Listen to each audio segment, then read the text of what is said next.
I'm trying to click go live and it says an error occurred. Wait a moment and try again. Really? Oh, we're live. Oh, one sec.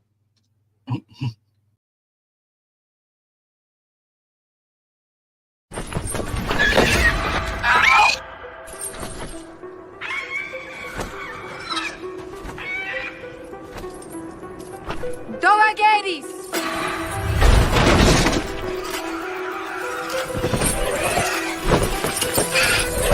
Naidon Mevatas! Geleti!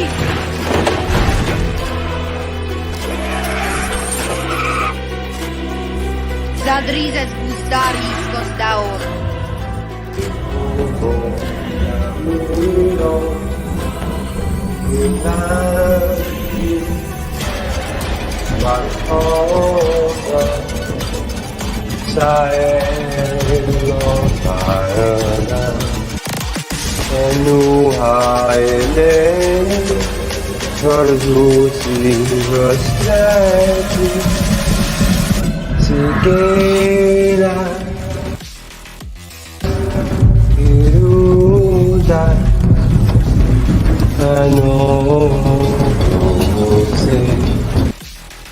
It's the 1,000 blades of Aegon's enemies.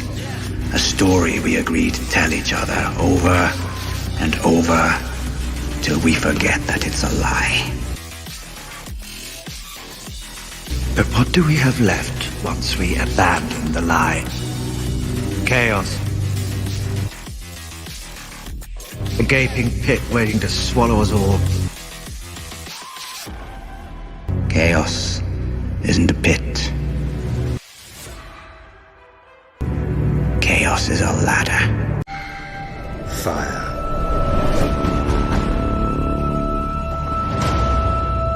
And blood. What are you reading? The Dance of Dragons. What's it about? It's the story of the fight between Rhaenyra Targaryen and her half-brother Aegon for control of the Seven Kingdoms. Both of them thought they belonged on the Iron Throne. When people started declaring for one of them or the other, their fight divided the kingdoms in two. Brothers fought brothers. Dragons fought dragons. By the time it was over, thousands were dead. And it was a disaster for the Targaryens as well. They never truly recovered. The Dance of Dragons. Why is that a dance? It's just what they call it. Doesn't make much sense. I think it's poetic. I think it's poetic too. Welcome, guys. My name's Ryan. This is our House of the Dragon episode 4 breakdown. I am so hyped to talk about this episode. It's unreal. I might look a little bit tired because I have literally been working on this for probably 7 to 8 hours. We've got slideshows, we've got meme of the week, we've got how the books tell it compared to the dragon fight, and we've also got a little bit of a game. It's episode 4, so we've got 4 questions for the game. They're very simple, they're very easy. It was just something that I could introduce this week that I can grow on as we go forward each week. So expect more questions each week, but that'll be at the end of the night. Welcoming everybody in the chat. If you are here tonight and you can live, let me know in the chat that you're here so I can say hi to you and welcome to you to this community. It would be an honor to say hello to you, just like it is an honor to welcome Corey to the chat this evening. Thank you for being here. Love the Helena display picture. Thanks for being here. I appreciate it. Guys, we do have a guest on tonight. If he's ready and he wants to give me the thumbs up, we'll bring him on. Awesome. We're going to be talking about it. I've got slides and we're just going to go through it. And yeah, let's have a good time and talk about House of the Dragon episode 4, The Dance of Dragons. Please welcome on my guest. You all know him, you all love him. His name is Jeremy from Let's Start Pop Collection. Good evening. Man, I'm excited. Oh, sorry, I should say LSAPC Presents. Yeah, That's whatever. now your name. It's all the How you same. doing, my brother? I'm good.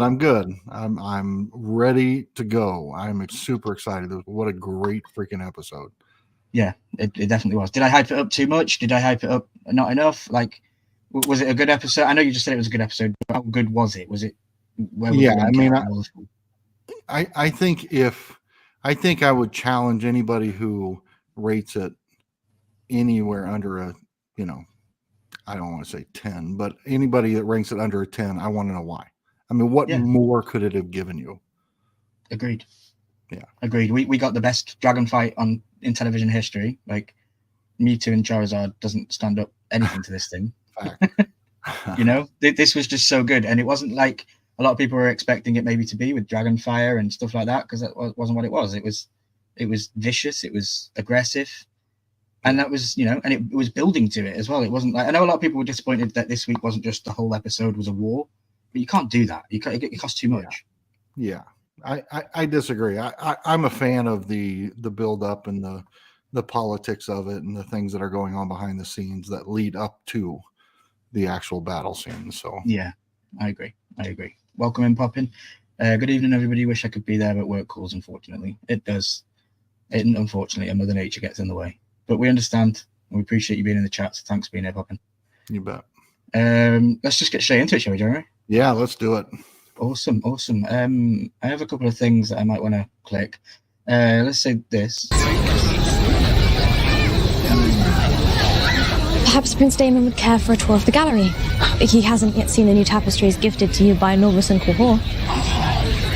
Would you like to see the tapestry? Makes me laugh so much. Makes me laugh so much. And if anybody thinks I added the vulgar noise in at the end, I didn't. Go back and watch the episode. That happens in the episode. People are like, "You added the fart noise at the end." I'm like, "No, I didn't. It's in the episode." That's so funny. So I brought that up for a pure reason, because we excellent stuff from the Luau. Thank you, Luau. Thanks for being here. Appreciate you, brother. I brought up the tapestry thing because there is no change in the tapestry this week. Nope. And I think what I figured out is the tapestry is showing us what is known to the common people. So we saw like baby Jaehaerys, but we saw him at the funeral pyre, which was shown to the public. We saw the rat catchers hanging, which we saw at the public. We didn't see Blood and Cheese holding Jaehaerys. We didn't see Aegon killing, you know, we saw what we saw from a public perspective. So I think the tapestry is being filled out with things that we see as a public. So I don't think we're going to see Rhaenyra and Alicent's secret meeting last week. But I do think we'll see Rook's Rest next week. I think that they'll add on to next week with Rook's Rest and what happened. Yeah. If that makes sense, because that was a public thing that people could see. That you know what I mean? Sense. Yep. What's up, Tel Talks? Good to see you. Thanks for being here. 10 people in the chat. Absolute record, guys. Thank you very much. Absolutely love it. Not even been live 10 minutes and there's 10 of you. So let's do it, shall we? We've got some slides. So yeah, let's just go through it. I do have notes on my phone to read out paragraphs as we go through. Jeremy, you know the rules. Feel free to interrupt me, speak out, and anything that you have to say that as we're going through it, because there's quite a lot. Absolutely. So House of the Dragon, episode 2. House of the Dragon, season 2, episode 4, The Dance of the Dragons has officially begun. Episode 4 picks up in the aftermath of Queen Rhaenyra's failed attempt to persuade Dowager Alicent to acknowledge her mistake and stop the bloodshed. Rhaenyra now believes that she has no choice but to allow dragons to enter the war. The initial clash between dragons during the battle at Rook's Rest results in a tragic loss for the Blacks and an injury to King Aegon. But before we can get to any dragon action, we need to head to Harrenhal and observe as Prince Daemon, played by Matt Smith, experiences another disturbing vision. A young Rhaenyra Millie Alcock, which was absolutely spine-chilling, if I must say myself, because if you notice, she's in old Rhaenyra's clothes, wearing a crown that she never had, but it's the younger. It's like what Daemon created. Yeah. Love it. And we'll go through and we see more images of the two of them. And I want to shout out to my source. I will reveal my source at the end of the live stream, but I have a new source for images, and all the images are pretty clear. Some of them are a little bit blurrier because I've had to take actual screenshots, but you know what I mean. Some of the images are fantastic. Yeah, I think in that last slide, it's representative of how Daemon still sees her. She's a child, and that I love the symbolism of the crown being too big for her. You know, it's like he sees it as the crown's too big for her. I felt like there's some symbolism there how that is shown as well. The outfit from where she meets Otto in season 1 at the before all this starts. It just kind of feels like this is just how Daemon still, he's still struggling with the idea that he wants to be king and she's just a child, even though she's grown well into it. Yeah, I love it. And this show gives us parallels every single scene, I feel like. Remember the first scene? it was flipped round. Alicent walked and Daemon sat on the throne in the first season, and they shared the necklace scene and all that. It was flipped round. Yeah, I just love the parallels. I'll try and keep up with chat as much as I can. Corey says, loving to see you, Milky, again. Appreciate it, Corey. Francis, good evening, ladies and gentlemen. Great to see you again this week. Headless says she didn't keep those heads on. Love it, absolutely love it. So we see a young Rhaenyra played by Millie Alcock, and she tells him that she realizes that he's set on destroying her, and he reacts by cutting her head off. Absolutely vicious scenes. I was loving it, absolutely loving it. I screamed out loud. Yeah, and the head falls off and continues to talk, which was freaky. And obviously we know that Daemon is in Harrenhal and he's getting all of these dreams playing at him, which do kind of come out a little bit more in this week's episode. But before we can, a raven arrives and news of King Aegon's army has taken Rosbury and Stokeworth castles. The men have joined Sir Criston Cole's army, tippling the strength, and it's assumed that they are marching to Harrenhal. Prince Daemon expects to be meeting with Lord Grover Tully, but instead it's his grandson Oscar Tully, who we see here in the slide. Heir to Riverrun, Oscar is meeting on behalf of Lord Tully, who is on the death's door, when Daemon suggests Oscar put the current Lord's Paraman out of his misery by putting a pillow over his face. Oscar's fluctuated and resists. George R.R. Martin named the Tullys after the Muppets, if you didn't know. So there are other members of the Tully family that are called Elmo, that are called Kermit, that are called... Really? They're all of the Muppets were named within the Tully family in the Game of Thrones lore, which is very, very funny. What a great callback. That's fantastic. So Oscar is Muppet, yeah. Oscar and Grover, yeah. Love it. It just shows how unhinged Daemon has become. Mm-hmm. To ask the grandson, well, maybe you should just, smother him and hurry this process along. I kind of need your army. I don't care about you, but I need your army. Yeah, love it. Do you think Daemon is getting poisoned? The reason he's seen his visions? Possibility. Yeah, there's definitely a possibility.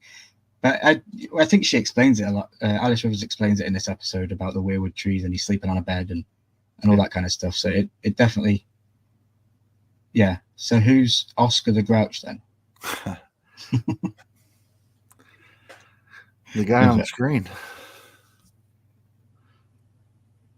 Daemon realizes that Oscar's useless. He orders Sir Simon Strong, played by Sir Simon Russell Beale, to summon the Blackwoods, who already have declared for Team Black. And here we see Simon Strong. And then we go to elsewhere. Princess Rhaenys Targaryen, played by Eve Best, travels the docks and meets Alan Abubakar Salim. That's the actor who plays him. The man who saved her husband. She finds him attractive and is touching his face when Lord Corlys Velaryon interrupts. So this was very interesting. Charles was messaging me during this scene and he was all hyped and he was like, yes, get in. Because if you remember, he called it last week or the week before. Mm-hmm. He said that Rhaenys knew that this was the bastard son of Corlys. And it is explained within the episodes, but I don't think it's very, very clear. So did you know going into this that he is the bastard son? So I think I'd even mentioned to you at some point in time that I had thought that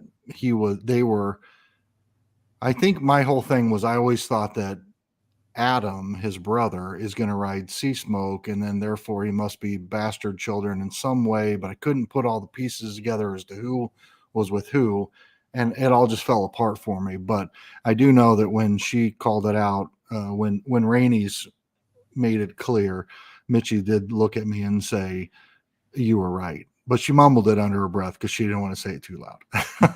So I knew that they were bastard children of Corlys is what I thought, but I couldn't prove it. Yeah. Welcome in, Fidel. Good to see you. He says Aemond and Daemon are both unhinged in this episode. Yes, I agree. Yeah, they definitely parallel each other all the way through, don't they? So yeah, we see that Corlys interrupts them. I don't have a shot for that. Corlys interrupts them. Rhaenys knows of Alan's past, but doesn't hold it against him. They don't reveal what happened. The talk then turns to matters at hand, and Rhaenys says that Baelor has summoned her to Dragonstone. Baelor and Jace are having a difficult time keeping up with the small council, which we will see in the next scene after. Now, Baelor delivers tea. Do you have anything on that exchange? Because I think that exchange was pretty important based on last week's scene when he kind of put off declaring any kind of heir to his, or succession to his line, because he didn't want to put it in the hands of the child or his daughter. And I think she kind of said like, he might be a bastard, but raise him like royalty in a sense. I don't know what exact words were, but, and so I kind of have it in mind that Alan would be the likely successor if anything should happen to Corlys at some point. Okay. Yeah, I think that's where they go. I think her not having it out with him in the courtyard and being a bit like subdued by it, like she already knew, was her basically giving her blessing to him and being like, yeah, it's okay. Like it's annoying because I always liked Corlys, but Corlys did cheat on Rhaenys. Right. Because it was when he was out at sea. And obviously there is no mention of the mother and stuff like that, but he did cheat on Rhaenys. And I think Rhaenys is the best character in the show, in my opinion. So it's one of those, it steps Corlys down a little bit in my peg. But yeah, there's more to come with Alan and more to come with Alan. So yeah, we'll definitely get more into those as we keep going. We see Melos. He delivers some tea, which we have seen all the way through this show. Delivers some tea to Alicent, and she asks him, doesn't she? She's like, she's questioning this episode about Viserys' truths and about his histories and all this kind of stuff. And she basically says to him, "Do you think that King Viserys did the right thing by putting Aegon?" And he says, "Oh, he never talks to me about stuff like that." And that's the best thing for him to say as a politician. Which means no. I mean, I think it was a pretty clear no on his end, but he did say, "Nah, it was never brought up." Yeah. The chat was right last week about her being preggo. Yeah, it was. I couldn't believe it. When I seen it this week, I was like, no absolute fucking way. But you guys have got it right. I about fell off the couch. I'm not going to lie. We celebrated a little bit.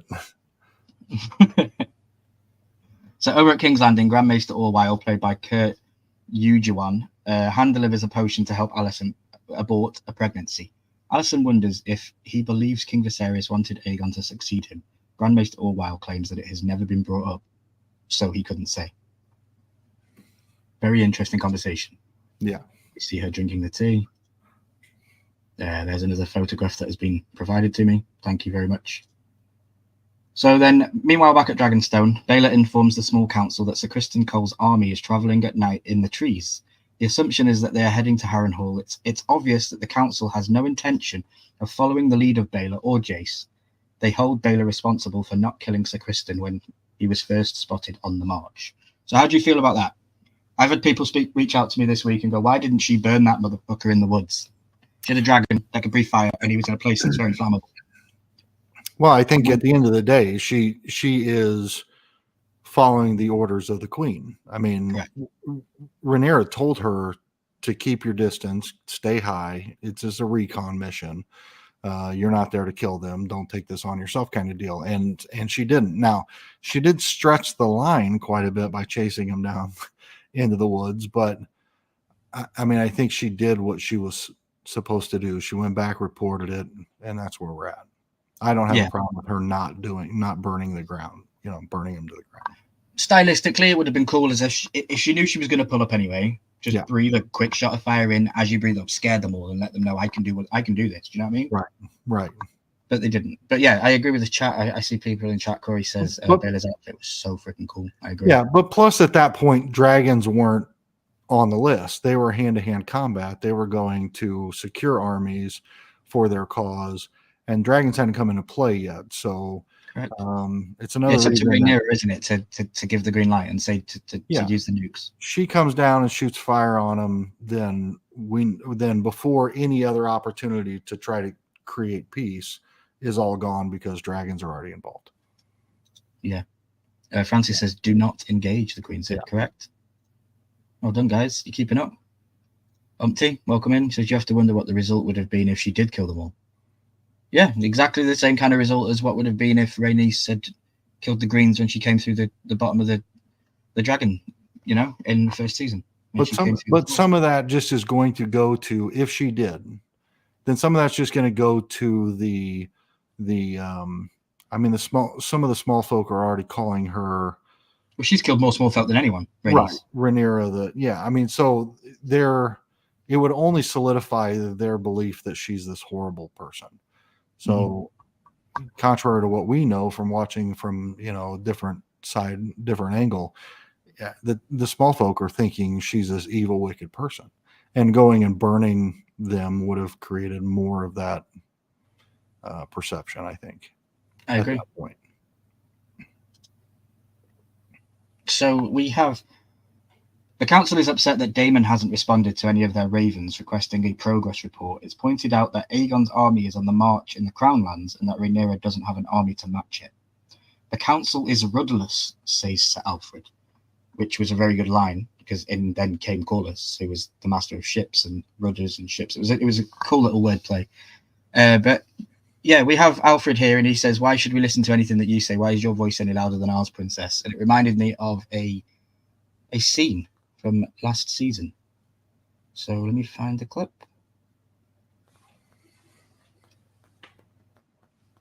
Where is it?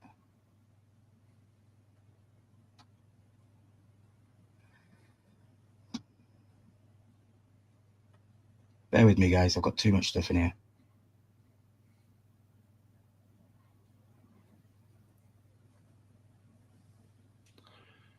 Yeah, this council is a mess right now. I agree. And Rhaenyra wasn't there, was she? So, in the books, it's a little bit different. Corlys and Rhaenys take over the Black's council at the point when Rhaenyra is still searching for Lucerys's body. So there's a little bit of difference there with how it's happened, but it's still pretty much the same kind of thing. Yeah, I mean, it's a mess for a very clear reason. There's no leadership there, and as much as Rhaenyra would have an argument against what they're saying, I mean, she's not communicating with them either to let them know that she's out trying to. It's one thing to go out and say, hey, I'm going to go try to end this thing before it begins and find a way to peacefully exit this craziness. But she doesn't tell any of them that. So she's just not there. What are they supposed to do? They're preparing for war because what else are they going to do? Yeah, and I think that personally, I think she didn't tell anybody that because it never happened. Right. It was made up for the show, So I feel like the less people that knew about it until she spoke about it was better, I guess. I did find that clip, so we will. Okay, cool. This council is rudderless. I'm doing my best to steer it, Sir Alfred. Why should your voice be any louder than ours, Princess? The Queen did not name you Hand. Men would sooner put the realm to the torch than see a woman ascend the Iron Throne. It reminded me exactly of that scene when he spoke up. I was like, bro, sit down. 100%. Because the way they respond when Lord Corlys comes in, suddenly it's like, oh, the man's speaking, we're going to listen. Yeah, exactly. It's very, very in your face in this episode. Princess Rhaenys reminds the council that she's been doing her best, but Sir Alfred doesn't think that it's Rhaenys' place to lead their efforts, unfortunately. So Alfred's put in his place by the arrival of Lord Corlys. Rhaenys is certain that Rhaenyra has a good reason to be absent and that the Queen is trying to end this conflict before it escalates. While Rhaenys is still hoping for peace, Sir Criston Cole, played by Fabian Frankel, and his men are slaughtering those allied with the Blacks, which we will move on to in a second as we will go through some of these. I loved Corlys's lines when he was very Viserys-like. When he come in, he was all regal and, they're not to be done with the absence of the Queen. And then here is what I'm talking about, the Duskendale. So this is one of those things that I can mark off on my chart. Duskendale live action, tick. Because there's still some castles that we haven't had in live action, so it would be really cool. Like Harrenhal was given to us properly and stuff like that. It was, I will call out Ryan Condal though, because I saw a glaring mistake that he should have saw. This shield that we see right here in front of focus. We have the two houses, Rosbury and Darkland, and the red is the Darkland, and they only have, at the time of this attack, 3 knights on their list. They have 3 knights guard, but we see 6 on the shield. So that I know it's a tiny little thing, and nobody else, if you don't know, you don't know. But for me, it was like, hang on a minute, That's not correct. So yeah, I think they did it for just to make it look cool, but it should be 3 shields, not 6. To represent the Knights Guards that are part of that house. They get honored on the badge when they get promoted. Yeah, that's interesting. Mhm. Oh, So do you not like this guy? I don't like G. Wayne at all. Interesting. So the men of House Darkland are his last conquest, Criston Cole's conquest, and their dead bodies are scattered around Duskendale. Those who survive the battle may live if they bend the knee to King Aegon.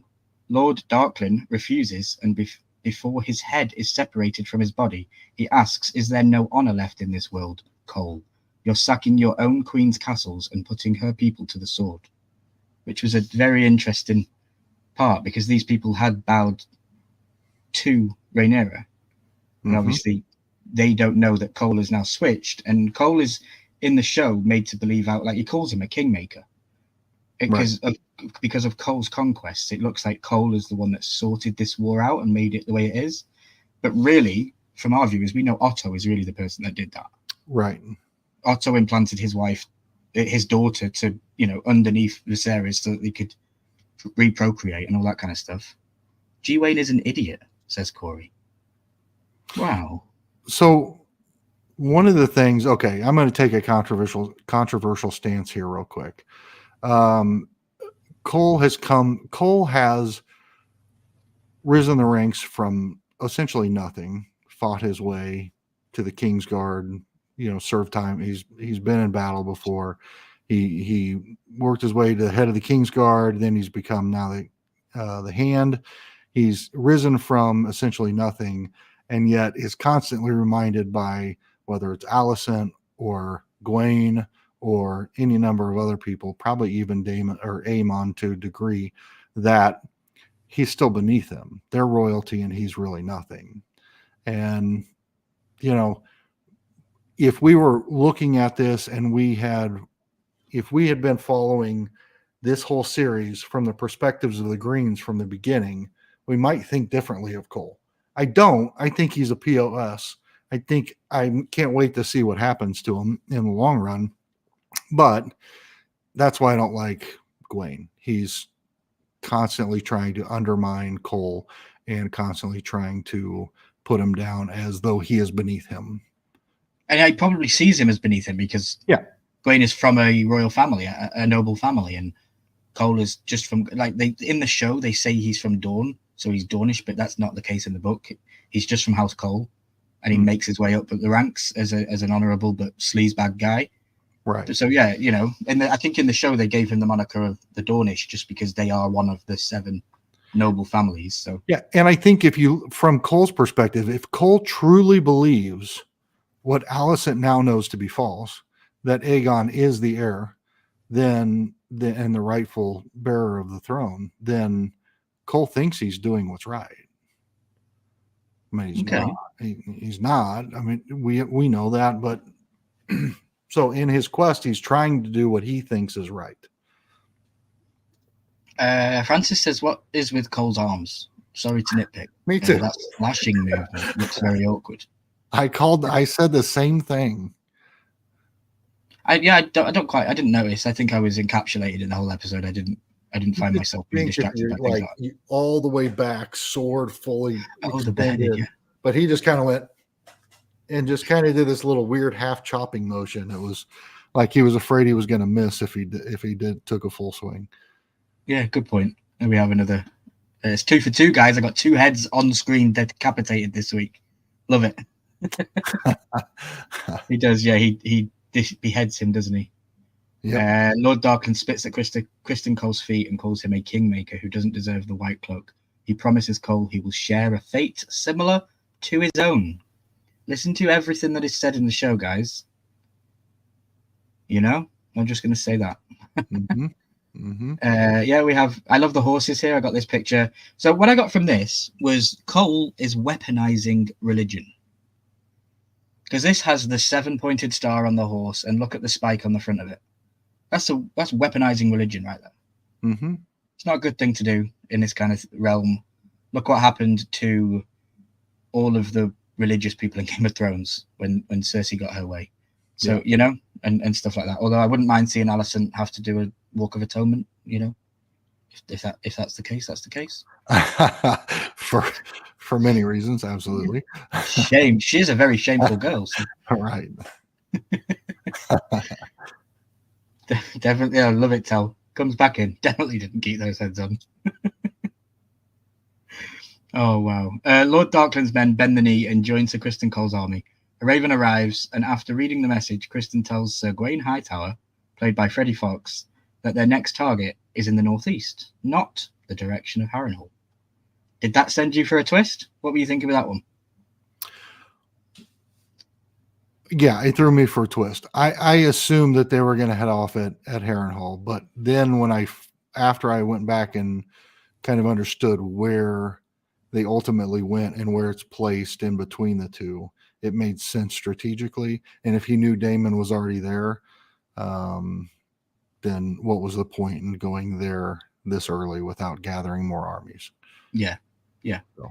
In the book, it is set up that Aegon and Sunfire and Aemond and Vhagar will attack. It's set up that way in the book. But it's not set up that way in the show because they play on the fact that they've been bullying each other, or, well, more so Aegon bullying Aemond. And we got that last week in the brothel scene, remember? And we needed a payoff for that this week. And I feel like we got the payoff from him being bullied. And I like what the show's done with that. They've introduced this little sibling rivalry between each other. And it's playing out well because it isn't so much prevalent in the book that Aemond is the way he is. But he's definitely a kin killer, as we all know, and that's the worst thing you can do in Westeros custom is to kill your own kind. Yeah. Carrying on with my notes, we see King Aegon, played by Tom Glencarney. He's furious that Prince Daemon has taken Harrenhal, but Lord Larry Strong, played by Matthew Needham, points out that the castle's more crippled than he is. The castle's in ruins, and Larys controls the funds, which is likely driving Daemon absolutely crazy. Rhaenyra's trapped on Dragonstone, and Sir Criston is sacking the Crown Lands. Things are going well for the Greens right now, but King Aegon wasn't keen, kept in the loop, and hates looking like a fool. So yeah, I've been saying it for 2 weeks. He's a pretender. He's a cosplay king. Yeah, 100%. He's dressing up in the Conqueror's crown. He's dressing up in the Conqueror's armor, which was debatable whether that even exists. He's not being his own king. He's trying to be a mirror image of someone that was better and greater than him that came before. But that's not down to his own fault, in my opinion. I like Aegon in the show more than I do the book.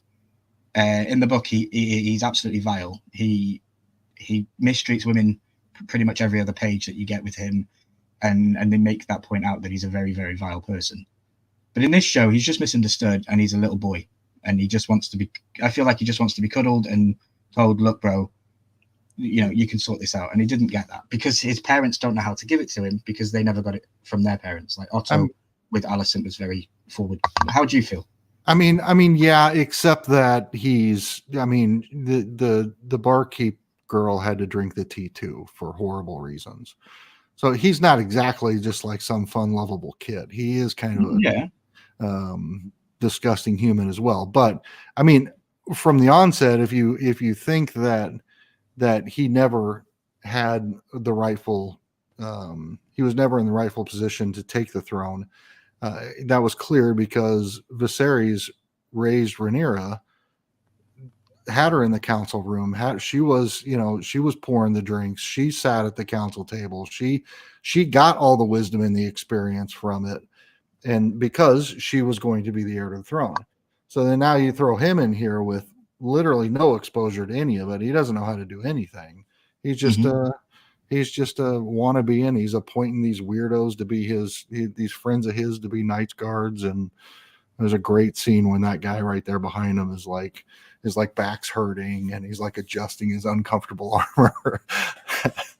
Yeah, it's not built for him, is it? It was really, really funny. I do like that kind of stuff. Shows how uncomfortable his reign is being from every angle that he gets. Right.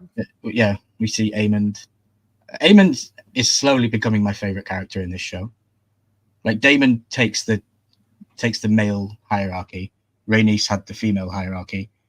But yeah, he's slowly getting up there against Daemon for me, and I love it. in typical fashion of Game of Thrones and House of the Dragon, I am slowly becoming more enthralled with Aemon's character and starting to dislike Daemon week by week. He's becoming less of a favorite because he's so Crippled. I just don't see him doing good things in the future. He's not out for the right cause, and it's going to cause more problems than it's solving. I'm becoming less of a Daemon fan through this. I think that's by design. Yeah, I would think so. I think that's by design. So I think you are on the right field with that. Fidel says so. We kind of got a PG-13 Aemon. Well, Aegon, I would say, was PG-13. Yeah. Not Aemon, who did a full-on Naked Attraction last week. That was not PG-13. Corey, feel free, bro. Sound off in the chat. Yeah. Oh, I have so many words. Sound off in the chat. I want to hear what you got to say. Yeah, Fidel, I like the change from the book to the show as well. With the brothers, absolutely love it. So back to my extensive notes. Prince Aemond, played by Ewan Mitchell, reveals that Sir Criston Cole's next target is Rook's Rest. Now, if you watched my breakdown of the trailer, I mentioned Rook's Rest in there, and I said it was going to be a very key part, and it had not been mentioned until today. And it was very interesting that they just played that bait and switch. We think they're going to Harrenhal. No, we're going here. And this is where the fight's going to be. Such a good thing. If anybody recognizes the woods, we do have shots of them coming up later, but they are in Gladiator.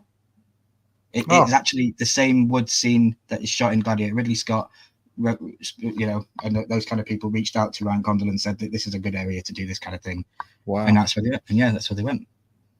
Very similar shot. So yeah, he says that they are going to Rook's Rest. It's smaller and belongs to Lord Staunton. Lord Staunton is a member of Rhaenyra's council, and once it falls, Dragonstone will be cut off by land. Aemon believes the war will be won by men, with only support from the dragons behind. So it's very interesting how he doesn't want to fight straight away. Let me read the chat for people that are talking about Aemond. Feel Aemon shares traits of Alicent and Daemon, which makes him a really interesting character. Always plotting, but it is always prepared for battle any time. Yep, I like that character breakdown. I think always being prepared for combat comes from having the big dragon, from having the biggest dragon, and things like that. But he also is very well trained with the sword. He wants to be in power, all that kind of stuff. So yeah, I think like Daemon, he's still, despite all of those things, which are positive for his character's role, he still has his own mission that it might be contrary to the overall bigger picture. They're all just hungry for power. I think Aemon feels like he would be a better king than Aegon. And just like Daemon thinks he would be a better king than Viserys or Rhaenyra. Mm-hmm. Yeah, no, I agree. Agrees with my sentiment. Very easy when you've got Vhagar behind. Yeah, no kidding, right? You got Vhagar to back you up, you do anything, right? Right. Vhagar's insane. So Aegon says, no, have him turn back. I want Harrenhal back, declares King Aegon. Joining his little brother at the map and moving pieces, Aemond pays him no mind and confesses he and Cole have been exchanging messages. King Aegon's furious that his brother's working behind his back, but Aegon, again, doesn't really seem to care. Aemond doesn't seem to care. Aemond knows his big brother's attention lies elsewhere, not in making serious decisions affecting the kingdom. However, if he's got a better idea, he should speak up. Aegon butchers his reply in High Valyrian, which is very, very interesting because, again, he's a pretender and he doesn't know. And you even see that later in the episode when he's on the dragon. He commands in English to attack. He tells the dragon to go faster in English and not in High Valyrian. There's very, very little good subtle things. Because I was saying to Headless last night, I don't think he understood anything that Aemon said to him. Yeah, I think he was trying to humiliate him in a way by speaking that way and him not being able to respond. Mm-hmm. Nor maybe even knowing what he said. Yeah. Hey, Headless. Welcome in, bro. Hope you're enjoying your vacation. Vhagar probably camps in Fortnite. Vhagar is a cheat code. How cool would it be if we got House of the Dragon content in Fortnite? That would be pretty badass. I mean, you think mechs were bad. I can't imagine dragons. Headless says he heard a rumor he does not like. I don't want to hear it, bro. I'm going to play the Otto. I do not wish to hear your sins. Why did they suddenly speak High Valyrian? And you will notice the council can understand their conversation. Except for Larys, I think. Very well caught out, Francis. Yes. So the Maesters never said anything. But I do believe that one of the chains on a Maester's link is language. And I do believe if anybody at that table can understand High Valyrian, it is the Maester. Yep. So yeah, I think that might be something that comes up into play later on. Like maybe there's a conversation happening and one of the Maesters steps in and says something and makes it known that he can understand it, because they try to do it so that they can talk privately, right? I don't know that I took it that way, because I took it that he was speaking that way, knowing the council would likely understand, but the king clearly would not, and therefore it puts him in another position of, you're not as good as you think you are, and you're foolish because you're a fake king, essentially. Yeah, no, we all put the time and effort in, and you don't even know the language. Yeah, I got the impression that Tywin Lannister didn't have a clue what was being said. Honestly, I think the only person that knew was the Maester in the middle. Yeah, I kind of don't put anything past Larys, so he could, as far as I know, he could speak it or could understand. Okay, interesting. So yeah, we see later Larys visits Alicent in her chambers and notices the potion container, which explains the reasons why she was absent from the small council meeting. They discuss Sir Criston's win, and that Dragonstone's attention is divided. Larys is curious why Alicent has not been herself recently, and she points out that she's newly widowed and the kingdom's at war. That's enough to make anybody alter their behavior. I agree, but you're still sleeping with people and not doing your rightful duty. And he, what was she thinking, leaving that stuff just laying out for anybody? I mean, she was very openly, like, the Maester knew, Larys knows now, like, she just kind of, and she's just spewing it out to everybody. Like, do you think the Aegon should be the king? Or do you think that, like, she's just a mess, but I think intentionally. I love that comment. Alicent is using a medieval heat pack. Right. It's like, what's she doing? Rocks. It's like, oh, she's got stomach issues. I get it. Anthony Blaze says lame fame dragons. Yeah, they are famous, bro. And then he corrects himself and says fake. Bro, I get it. I know you don't like the show. Well, Alicent is foolish to think that, because she thinks that Larys is still, in working for her and not feeding information to Aegon. Yeah. Yeah, I feel like Larys is seeing through all of her bullshit excuses. I agree. Larys is very, very, very clever. Was she pregnant? Saw her holding her stomach whilst taking the drink. Yes, I believe she was. Well, I believe in this show, if you have sex with somebody for a prolonged amount of time, you're going to get pregnant. I don't think there's any performance issues in this kind of show that they're going to talk about or anything like that. I just feel like if you see the act being done, there's a possibility that the female's pregnant, probably. Yeah, and it's another act in defiance of what she's thrown the towel in on, which is the religious side of it. Because as you saw in last week's episode, when she turned her back to the gods and walked out of the room after meeting with Rhaenyra, now she's drinking that tea, which essentially goes against, the religious belief in that there can't be contraception, or there can't be any sort of abortion or anything like that. So she's really kind of just turning her back on religion as a whole, even though she still seems to be throwing that 7-pointed star around like it's something. Because it's a focal focus point for the common people to see, to have faith that the crown is still under the guise of the religion, I guess. Yeah, I guess. Larys works for no one but himself. I agree. Great. Blaze Headless says that you're not allowed to vote in his polls anymore. Blaze says, Milky, are you still going 3 hours? What the hell happened to that? If this goes 3 hours, this goes 3 hours. We're just going to talk about it. There's no rush. There's no, if Jeremy needs to get out, Jeremy's free to leave. And I'm on my channel, so I'm probably going to be here for that. I don't know how long it's going to be. We'll see. I am somewhere between Poppin and Headless on that quote. Poppin says Larry's works for no one but himself, and Headless says I disagree.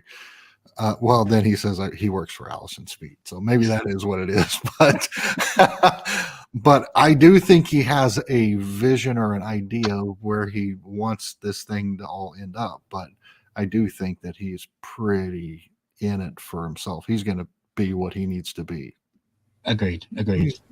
Voices of history, as you say, would have told him how the realm would react to her It's succession. impossible to know what steered his thoughts in those final hours. Do you now doubt his intentions? Rhaenyra's supporters will believe what they wish. And so will Aegon's. The war will be fought. Many will die.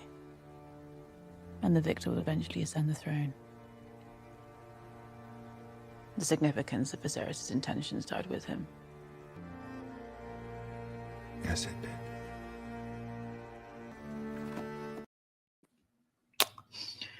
Powerful. Very, very powerful conversation. And I feel like what she just said there kind of pulled Larys back towards her side a little bit more, because he was very one-sided with Aegon and was not wanting to do stuff with Alicent anymore because he got what he got.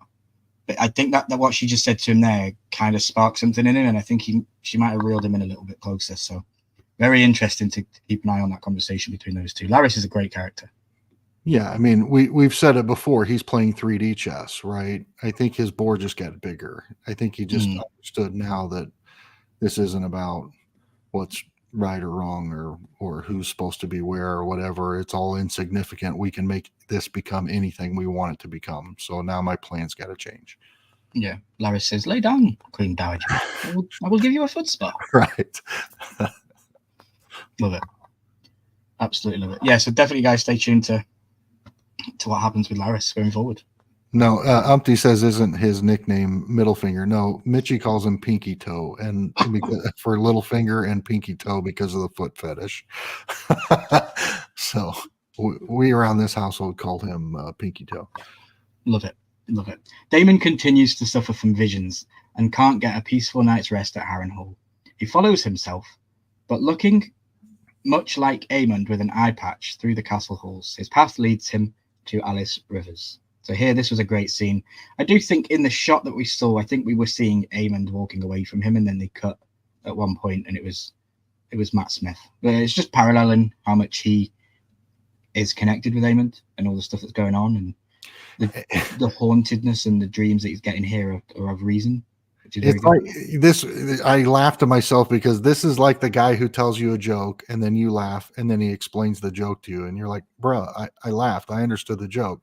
Like they've been telling us how similar these two characters are the whole time. And then they had to put this in there like, no, seriously, look, they're the same person. I love that. And you mentioned to me backstage, which is something that was really cool. The parallels between these two don't just stop at the scenes that they share and all that kind of stuff. Daemon is Aemond with a D at the end. You just take the D from Daemon and put it at the end, and you get Aemond. It's exactly the same name. Spelled exactly the same way. It's just move the D from the beginning to the end. Yeah. Yeah. Forward thinking to reverse. I saw somewhere that this, the eye patch and for both of them kind of represent that they just have one vision and they can't get beyond that. And it's very one-sided the way their minds are working, both with Aegon and Daemon, and very like Aemon and Daemon. And I think that's very telling of who those characters are because, again, they're kind of like Larry's, where they're in it for themselves in a lot of ways. Okay, interesting. So we meet Alys Rivers. How did you feel with the Scottish accent? I was jumping for joy. Yeah, I loved it. Are you kidding me? I absolutely loved it. Fits so I love well. this character too. Yeah. Yeah. Was she in Baby Reindeer or not? People talk about it all the time. I don't know if she was or not, so I haven't got a clue. So yeah, Aemond with his one eye patch is leading through the halls, and his path leads him to Alys Rivers, who inherited the duties of Maester. Alys notes that Daemon's sleep has been troubling him. She believes that the castle's cursed because Black Harren chopped down weirwood trees.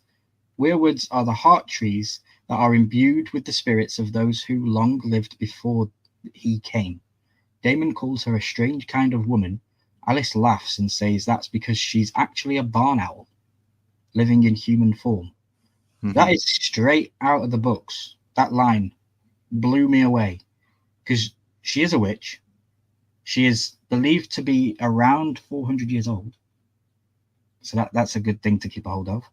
And she also has the powers like Bran has, where she can walk into animals and she can do all these kind of things.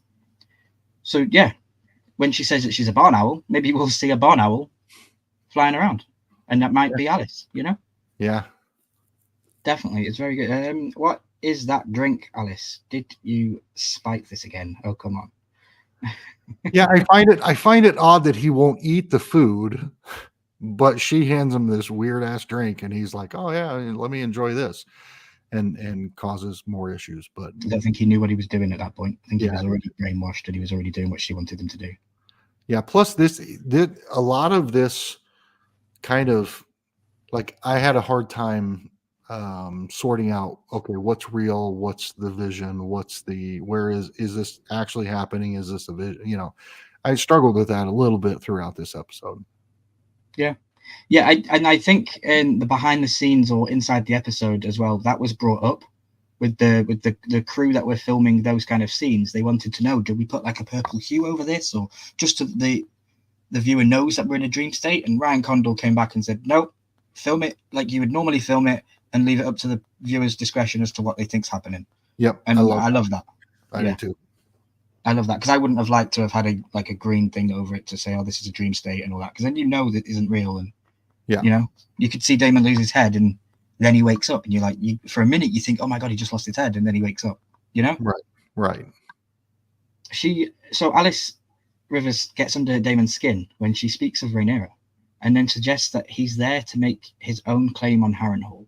Alice hands him a drink, which he foolishly sips. Hours pass without Damon remembering them, and he finds himself in a meeting with Sir Willem Blackwood.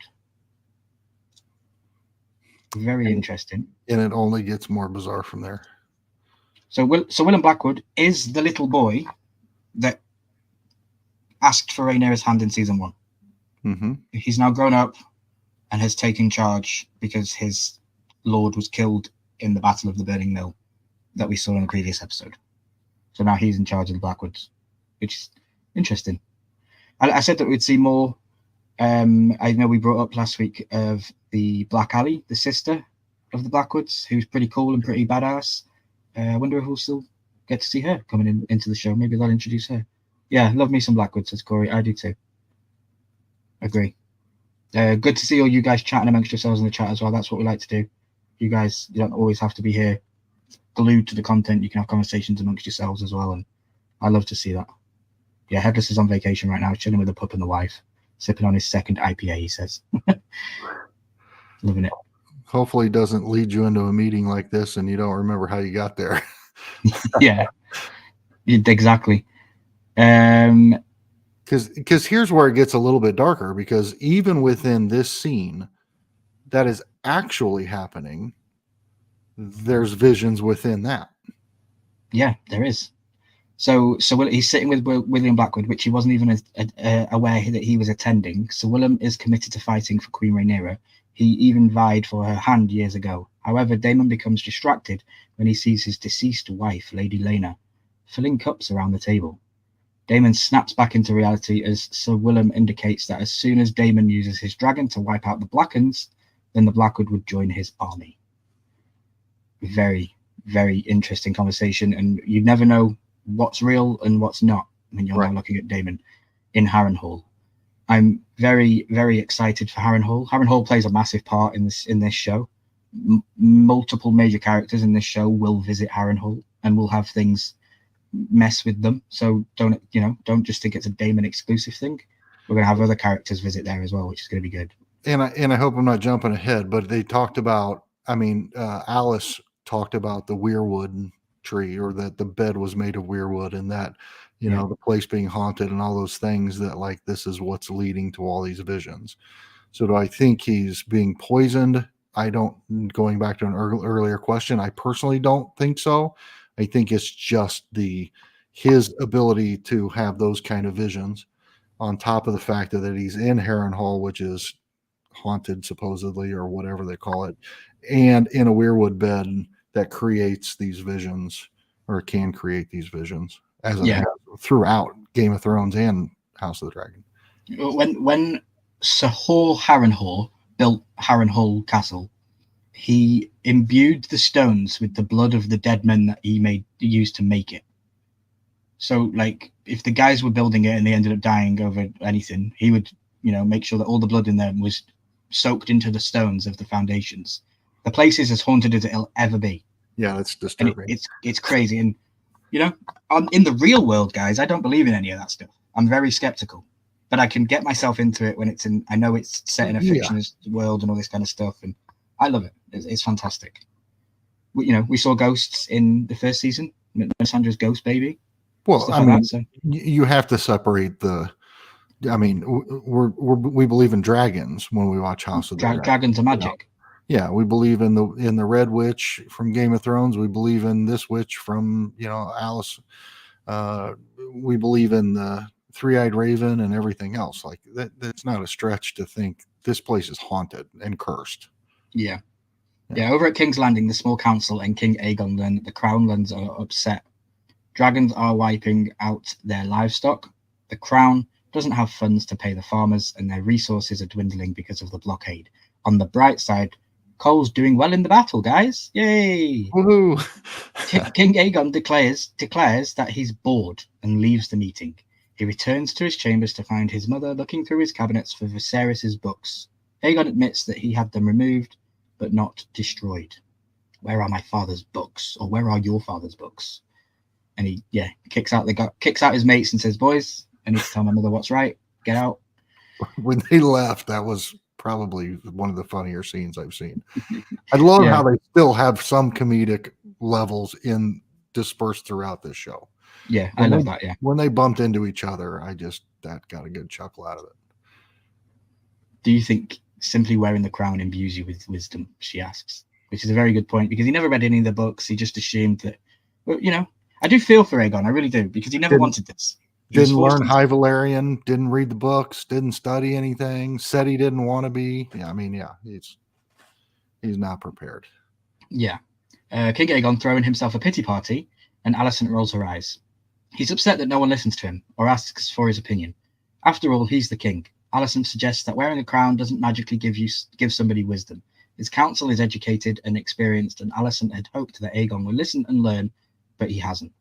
Aegon warns her not to speak so boldly, but Alicent quickly snaps him back and runs out of patience. And she says, "And what? What are you going to do? You're going to remove me like you did the hand? You're going to hand me like you did the rat catchers? What are you going to do?" And I love that. Yeah. I do kind of like that she fired back a little bit, because she has been very, very blah all the way through it, pretty much. Do I have an Alicent one to play? I don't know if I do. Let me see. Yeah, I feel like she finally stood her ground, because of the last several episodes she's just been laying down to everybody else.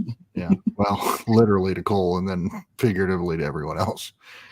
Aegon wonders what she wants him to do, and he's shocked with her reply. "Do simply what is needed of you. Nothing." Yeah. Which was very good. Now, I'm here contemplating. Go ahead. I believe she knew exactly what she was doing and how exactly he was going to respond to that. And then he did exactly what she thought. My thought has always been that Alicent, once she tasted power as running the show for Viserys when he was sick, that her and Otto ruled the kingdom. Yep. And so I think she just thought it was going to continue on that way until he fired the hand. And then everybody who she had control over, Aegon's the king, Aemon does his thing, and now Cole is the hand of the king, and Otto's out. So like she's lost control of everything. Mm-hmm. Yeah, I completely agree. She can only regain control one way. Yeah, no. Cole, Headless asked the question in chat: does anybody feel bad for Aegon? Let me know in the chat if you do, because I genuinely do. I feel bad for him. I think that Tom Glencarney has transformed my opinion of Aegon from the book to the show. I hated him in the book, never wanted him, never liked him as king. I do like him in the show, and I feel like he was definitely misunderstood. But he did some bad things. I agree. I think that I can garner some sympathy for him. See, I don't agree with that, Fidel. I don't connect the two. Headless, did anyone feel bad when Joffrey Baratheon got poisoned? Oh God, no. That was a gleeful moment. Oh, we cheered for joy. We celebrated and raised our glasses and drank with them. Corey's on the same with me. Kind of Ned later in the episode when we're saying with Sunfire, yeah. He goes, maybe Hitler. Okay. Wow. Aegon wonders what, simply do nothing. She says do nothing. So then we have the scene with the Rook's Rest. You all know, and you know I love my wide angle shots. So this was so good. I just wanted to be in that woods. And that castle obviously is CGI'd, but it looks sick. Aegon, So Criston Cole's army has made camp in the forest outside Rook's Rest. Criston rides through the men, ordering them to prepare for battle. So Gawain counters Criston's order, saying that they'll await till nighttime to strike. Criston insists that they'll do it now, in broad daylight. Gawain believes that Criston's lost his mind since Dragonstone is literally just over the bay. Criston doesn't waver from his decision to attack now, which is a very interesting. And I think I liked Gawain more in this episode because he argued back, because he was like, bro, let's go at nighttime. I've seen Game of Thrones. Last time they did a dragon fight, it was at night and it was dark and no one could see anything. So let's just go with that, shall we? No. We're going to do it during the day where everybody can see the glorious battle that it is. And it's like I say, in the book, Aegon and Aemond work together to go to Rook's Rest. And there isn't the little squabble and stuff like that. So in the show, they make it out that Aegon turns up unannounced and Aemond says, okay, if you want to go and do that kind of stuff. Because I don't think he knows that he's drunk at the point. We know as a viewer that he's drunk, but I don't think Aemond knows because he's not been at the castle all day. Sure. To see him drinking, unless, a little bit earlier when he was there at the council. But I don't think I caught it initially. But did you catch the dragon flight? In all scenes of the dragon flying has always been very fluid and clean, and what they show him get on his dragon, and it's because he's drunk and he's a mess. And I thought, well, how brilliantly filmed or created was that scene that they just think through every little detail. That's what I love about the show. Headless says, just remember all of this death and blood so we can go to Pan the Broken. We're not going to talk about that. Francis goes, this is amazing, Ryan. Ryan took Aegon minutes from King's Landing to Rook's Rest. While the distance of Dragonstone to Rook's Rest is very close, but King's Landing to Rook's Rest, that is, but Vhagar is also huge. I know Vhagar got there. He was at the council earlier on with Aemond, and then he would have got there pretty quickly. But he did go pretty. Sunfire is a fast dragon, though. Most beautiful dragon that they say in the kingdom. It's a shame we don't. They've kind of set the tone for that. I mean, they've implicated that people can speed through the map pretty quick, like Jace did from going from the Wall to back to Dragonstone in half an episode. Yeah. So we continue on through the episode. We see Jace back at Dragonstone, and we see Rhaenyra is arriving back home, and she overhears Jace saying, "We need to send a dragon," and she asks, "What do you mean?" As her council continues to insist that a dragon must be sent into battle, a visibly annoyed Jace tells his mother it's needed to support the war, and men have been fighting in her absence. Rhaenys fills her in on Sir Criston Cole's win, and Lord Darkland's son, who travelled with Rhaenyra, learns that his father was beheaded. Rhaenyra tells the small council that she went to King's Landing to try and stop the war, and now she knows that there's no other path forward. Mysaria is listening in the background, so she says she's going to go to King's Landing. She says that she can either win her claim or die. It's a very, very, Game of Thrones quote. When you play the Game of Thrones, you win or you die. We see Mysaria in the background, and I like that they showed Mysaria because we were mentioned in the conversation with Rhaenyra about the Lycian orgies. The drunk guy said about the Lycian orgies. Well, she is from Lyce, so careful what you're saying around her, because she might hold a grudge against you if you've been in some kid fighting pit or something in Lyce, And I love that she's just lurking in the background, just taking it all in. Which we saw Larys doing earlier on. She didn't speak a word. She just was there and took it all in. Jace annoyed me this week. I don't know why. He- Interesting. He's getting a little bit Angsty. Yeah. Yeah. I mean, I think that Rhaenyra would be smart. I mean, the kid, he's a smart kid. I think she is doing herself a disservice not sending him out there on some sort of mission to contribute to this in some way, and holding him back just out of fear of losing another son. But at the same time, if I was Rhaenyra, I'd be terrified to send my son out into that also. Yeah. So I think she pays up for that this episode though, because she tells him about the prophecy. yeah, I feel like she gave him more of an understanding as to why you need to try and keep yourself safe, and why I'm keeping you safe as well, because I don't have another son, and you're my oldest heir, and you will be our next. So yeah, Lady Rhaenys is next to volunteer, so she says that she will go. We need to send a dragon again. Jace gets across, and my heart, guys, just take a second, because I knew this was coming for weeks. And as soon as she stepped forward and said, "You must send me your grace," my heart fell into my mouth, or however you want to do that. And I knew it was going to happen, and I hated knowing, but I love knowing at the same time, because I was waiting for everyone else's experiences and everyone else to come through and tell me how they thought, and seeing everything on Instagram this week. So I think it was Friday. I seen all of these pages on Instagram were sharing supercuts of Rhaenys and quotes that she'd been saying, and I was like, guys, stop putting it out there, because Corey, for example, who might not have known the books, might not have read it, lives in the UK, can't watch it on a Sunday and has to wait till Monday night to watch it in the UK. Yeah. So they've got 24 hours to stay off YouTube or Instagram. They go on Instagram and they see a Rhaenys Targaryen supercut, you're going to know instantly something's going on with Rhaenys this week. And I didn't like that kind of stuff. But no, I like that she steps up. Look at this scene here with Corlys looking at her. It's the last time he looked at her. They're my favorite power couple in the whole show. Well, she, I can't even find the words. She is an absolutely amazing character. This show will not be the same without her. It'll still be great. But even just everything about her, and rising to the occasion, taking on that challenge, and ultimately, in the end, when she's flying away and turns the dragon back, she's saying, like, I know this is the way it has to be. And she's just a badass. It's going to be hard without her. Yeah, I agree. Do we have a video to play for her?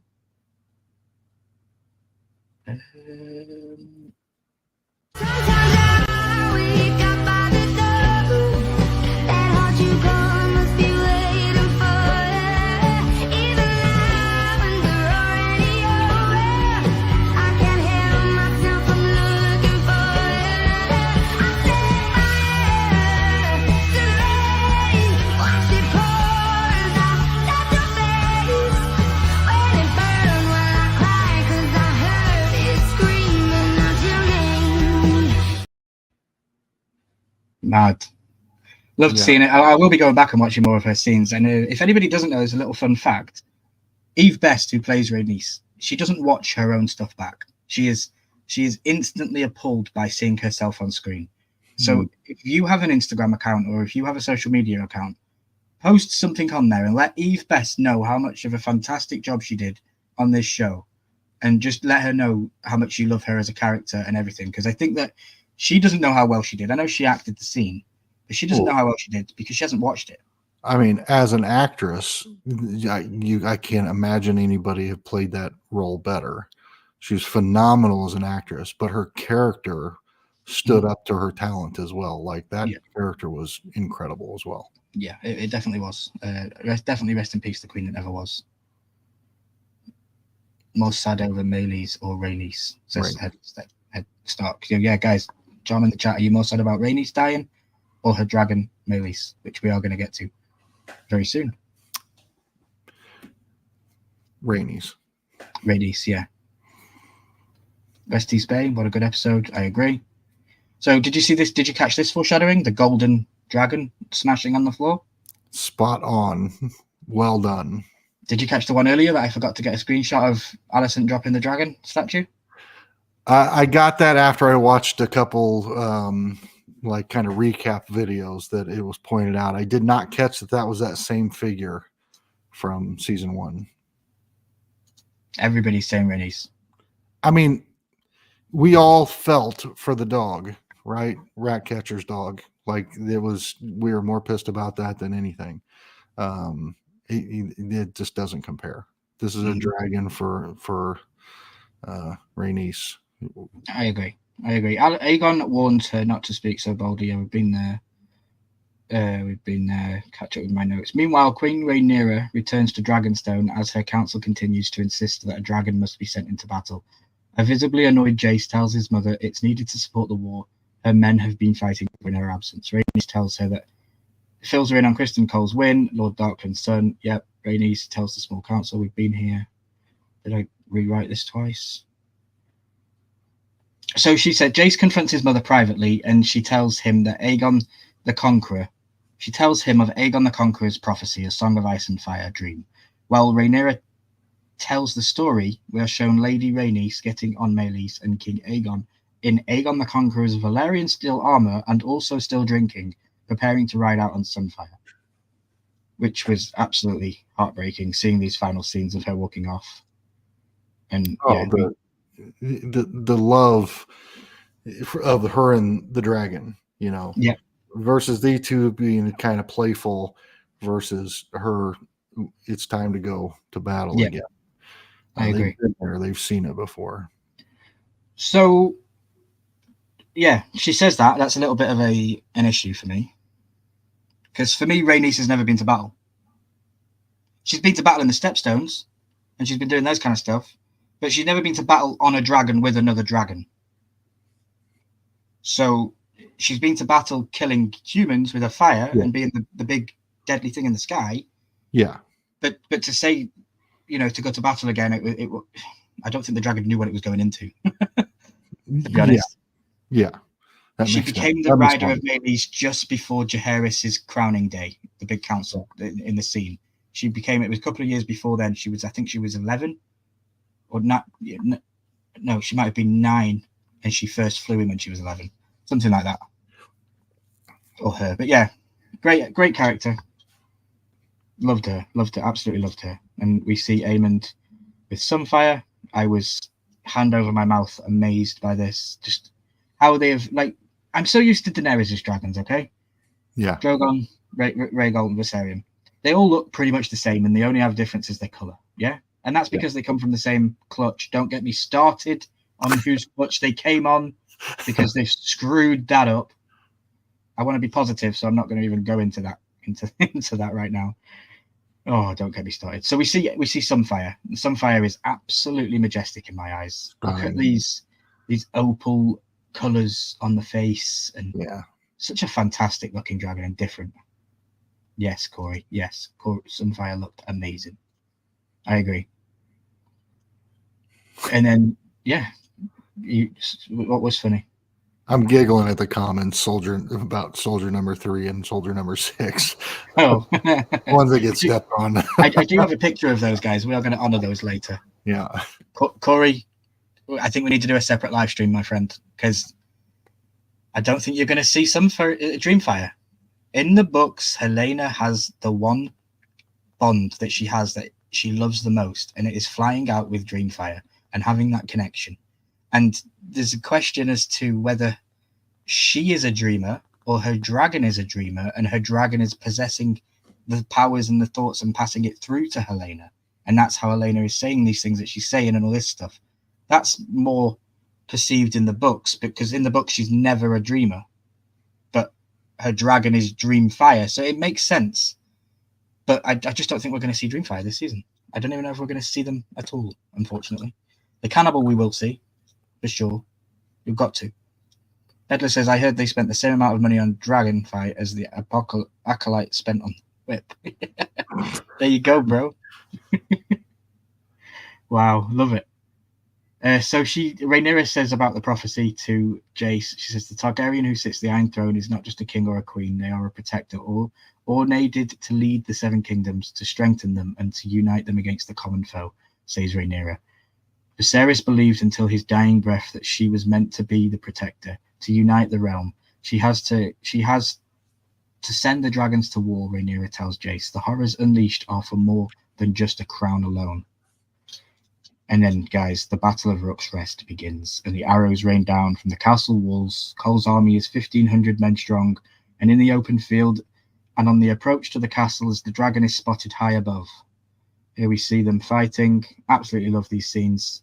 I remember inside the episode, Fabian Frankel said he probably doubts if he'll ever be in such a big production in his entire life again, because it was such a grand, vast production that they did for this thing. Yeah. And I will continue reading. The men scatter as they see the dragon ahead, and they head for the trees. And Sir Gawain rides up and basically shoots Kristen out, giving him orders, trying to say, "Look, 7 hells to you." I love when we get the kind of 7 hells and all those kind of. It's very George R.R. Martin-esque. And he says that we have a plan. Don't worry about it. Make the signal. I liked the signal thing. I liked that we saw the trees getting knocked down prior to this, and it was so the horns could reach through. I like that. That was pretty cool. I don't know why you can't just have a firework or something. Yeah, right. Why do you need loads of horns all the way down? It's like the Lord of the Rings when they set the lights on the top of the towers in Lord of the Rings. They send the Rohar horns all across the mountains. Yeah, love it. What did Headless? You are now in timeout for using a Star Wars reference while on a hot tea show. Your 5 minutes begins now. I'm going to have a word with Ryan Condal. Please do, Corey, because, I'm scared, bro. I don't know what's going to happen. So Gawain rides up to Criston Cole near the tree line, and Criston gives the order to have the Darkling men move forward and divide the dragon's attention. Basically, they're cannon fodder, guys. Here we have a sick photograph. You don't know how... I was jumping for joy this week because I finally got... I've been talking about dragons for how long, Jeremy? That's all I collect, and then we get to see them finally in their majesty today. It was like my Christmases all came at once for me. Rhaenys and Meleys approach the field and begin burning Criston's army. Again, thank you to the people that provided me with the photos. Here we see her burning the armies. Cool little photos that we managed to get. The signal reaches Prince Aemond and Vhagar. So, guys, 10 points for Gryffindor if you can find Vhagar in the photograph. The biggest dragon, that's a 747 jumbo jet. Can you see the dragon in the photograph? We're going to come back to that 747 jumbo jet comment because I have a lot to say about that. He likes the surprise attacks. I'll give him that. And then so he looks ahead and he sees Sunfire flying in, and he's like, okay, Umbas, Vhagar, Umbas. Guys, I'm speaking High Valyrian. That means wait in High Valyrian. Thanks, subtitles. Yeah, right. Now, why? Awesome shots. The question is why? Why wait? Why did he wait? Because he got the signal. He got the signal, but then he saw his brother flying above, who wasn't supposed to be there. In the books, he was, but in the show, he wasn't supposed to be there. Do you think his intention? What do you think his intention was? Well, let's just let Aegon take care of this, or was it he didn't have faith, confidence that Aegon could take care of it, and then what's going to happen is going to happen? Yeah, the latter. I agree. I feel like he let his brother walk his way into his own issues. Yes. He tried to help him out earlier on the table, didn't listen. He did what he did, and now he's here in a big sulk he shouldn't even be here. He's the king. He should be protected and safe, because why are they fighting otherwise? What are they fighting for otherwise if he dies? Like Gawain says, he says the exact same thing. Yeah, in a way, but you saw that in Game of Thrones too with Joffrey when he wouldn't go out and lead his people. Yeah, when they were fighting, and he was like, "What am I to do?" And Tyrion's like, "Get out there and lead your people." And he's like, "No, I'm going back inside." Yeah, because he's not pussy. Yeah, right. Fidel here says, "Here's the real question." Interesting. Poppin, he wanted to show what was going to happen. Yep.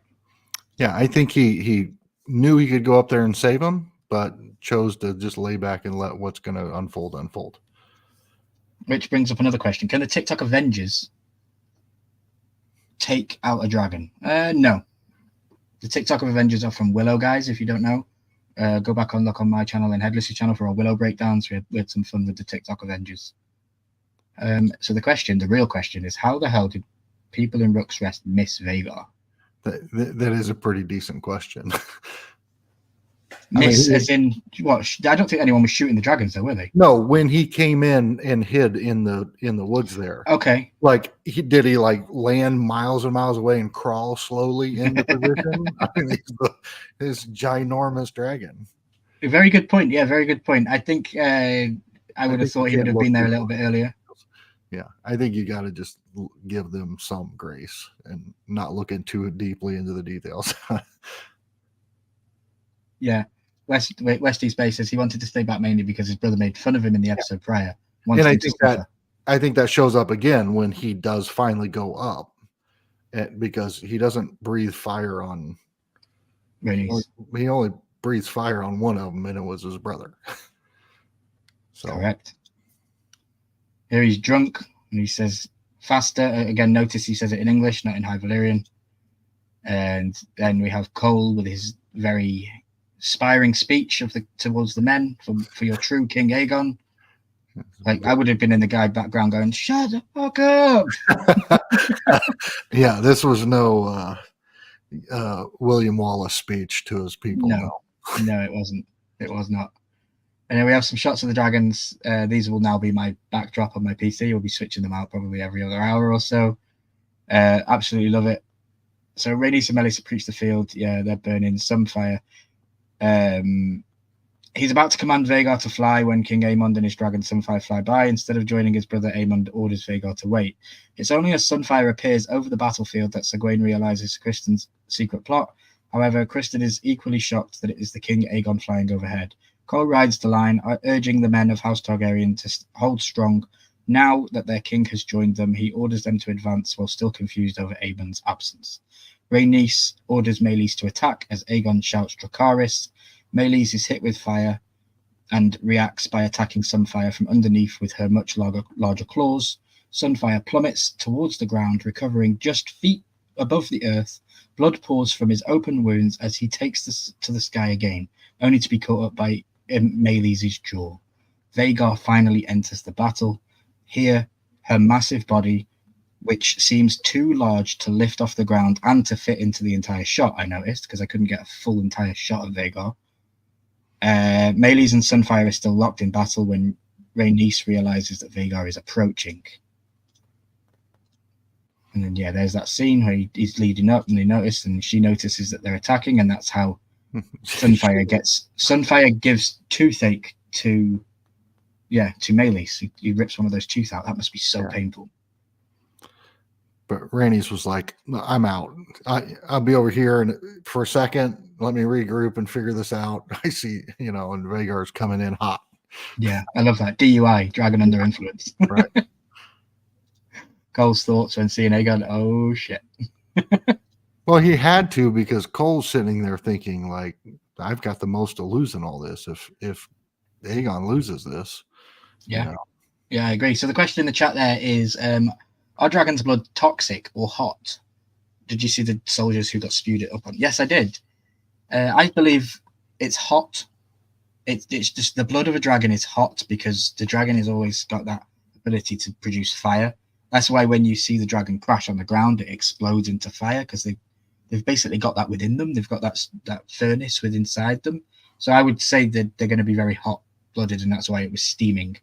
Yeah, I would also think it hurts if you get blood in your eyes. So yeah, I thought the opposite. I thought it was more like some sort of acid or something. But then, and Mitchie was pretty adamant that it was hot. And then after I watched it went back and rewatched it a couple of times, and I think she's absolutely right. I think you're right. That thing's generating heat at all times to be able to breathe fire. That's got to be just boiling hot blood. Yeah. I had a question last night on Headless's live as to whether Targaryens are fireproof. I'm going to give you the definitive answer right now and say no, they are not. We see Daemon gets burned in season 1 by an arrow when he's fighting the crab feeder. He has a scar on his back when he sleeps with Rhaenyra in the tent in the sand. You see he has a scar on his back from being burnt, so he can be burned. And yeah, so I don't think it is. I think that Dan and David kind of messed it up with Daenerys. I think that's where the confusion comes in, is with Dany when she just walks out of there like nothing. Yeah. Burned all her clothes off though. Yeah, thanks, Headless. Yeah, also confirmed today that Targaryens all can be burnt. Reason why Dany can't is because of some kind of magic. Yeah.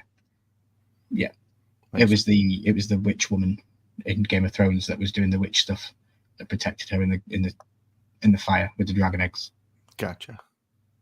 King Aegon throwing himself a pity. Oh, no, we've been there way there. How did I get all the way up there again? Rhaenys orders Vhagar finally enters the battle. Her massive body, which seems too large to lift off the ground, causes men on both sides to freeze. Meleys and Sunfire are still locked in battle when Rhaenys realizes that Vhagar is approaching. Aemon shouts Dracarys and sends fire directly at both dragons I've put in my notes. Aegon screams no as the flames engulf him. I said both just to be on the fence, but I don't think he genuinely fires at anybody but Aegon. I agree. I think he was annoyed at Aegon and he fired at Aegon, and yeah, that's because you see it in the shot. Meleys flies off and isn't on fire. Yeah. And you see this horrible shot, absolutely horrible. Must have absolutely stunk. I wonder what a dragon does smell like on fire. Is it like barbecue chicken or what is it? I don't know. I could go for some mildly hot dragon wings right now. Yeah, I agree. Here we see the claw marks on Sunfire. So horrible to see. And this is as he's falling to his death, basically. And yeah, see him fall through into the woods. Sunfire plunges to the ground, screaming in pain. Meleys remains able to fly, and Rhaenys looks over her shoulder at Vhagar flying over where Sunfire went down. Rather than flee to safety, Rhaenys orders Meleys to attack, unaware the odds are against her. Soldiers watch as Vhagar grabs Meleys with a giant claw and holds her in place. With this shot, fantastic. Love how they just grabs a hold of it and barbecues it straight in the air. I like how from the human perspective on the ground, looking up, this could look like a dance, and that's why it was called the Dance of the Dragons. Yeah. There's even a scene where they are kind of going in between each other, and it is very dance-like. Suddenly, Vhagar hits the ground as they are tumbling down, and here you can just see in the opening of the clear opening at the top left there, Meleys didn't land, and she was flying down. She managed to fly away.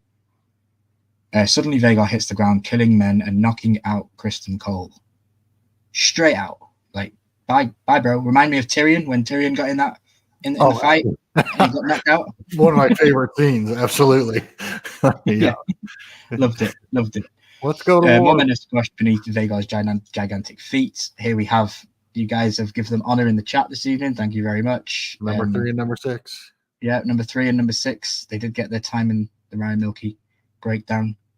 Meleys and Rhaenys emerge from the smoke. Rhaenys looks over the battlefield and into the sky and then flies over Rook's Rest. She's unaware that Vhagar's hiding on the other side of the castle. Vhagar grabs her. Oh, I hate this shot. I hate looking at that. Yeah. I absolutely hate it. Vhagar, you absolute bitch. It's just going back to your 747 comment.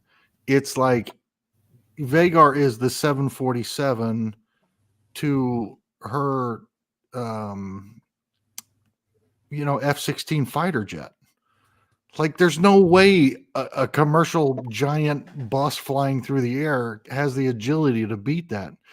And yet he's the biggest dragon, and somehow he can find a way to hide behind things and sneak up on people, even though he's bigger than the freaking earth. He can still find a way to sneak up on everybody. He's wicked. He is. He reminds me of a comic book anime villain. Yeah. And it's, you turn the page of the comic book and the dragon strikes. Yeah. That's what it reminds me of. It is so good, but they need to not continue it. Because, there's going to be more fights, guys. There's going to be more wars. This is just the start of the Dance of the Dragons and the war. Yeah, I mean, I think I saw it coming, but I was just surprised that, I thought maybe, I think she knew she couldn't defeat Vhagar. Parallel back to the conversation she had with Daemon when she arrived back, and Daemon says, "Come with me now, and we'll go to King's Landing. We'll both take Vhagar out." And she says no. Yeah. So in parallel, this time she didn't have Daemon with her with Caraxes to help, and she was on her own.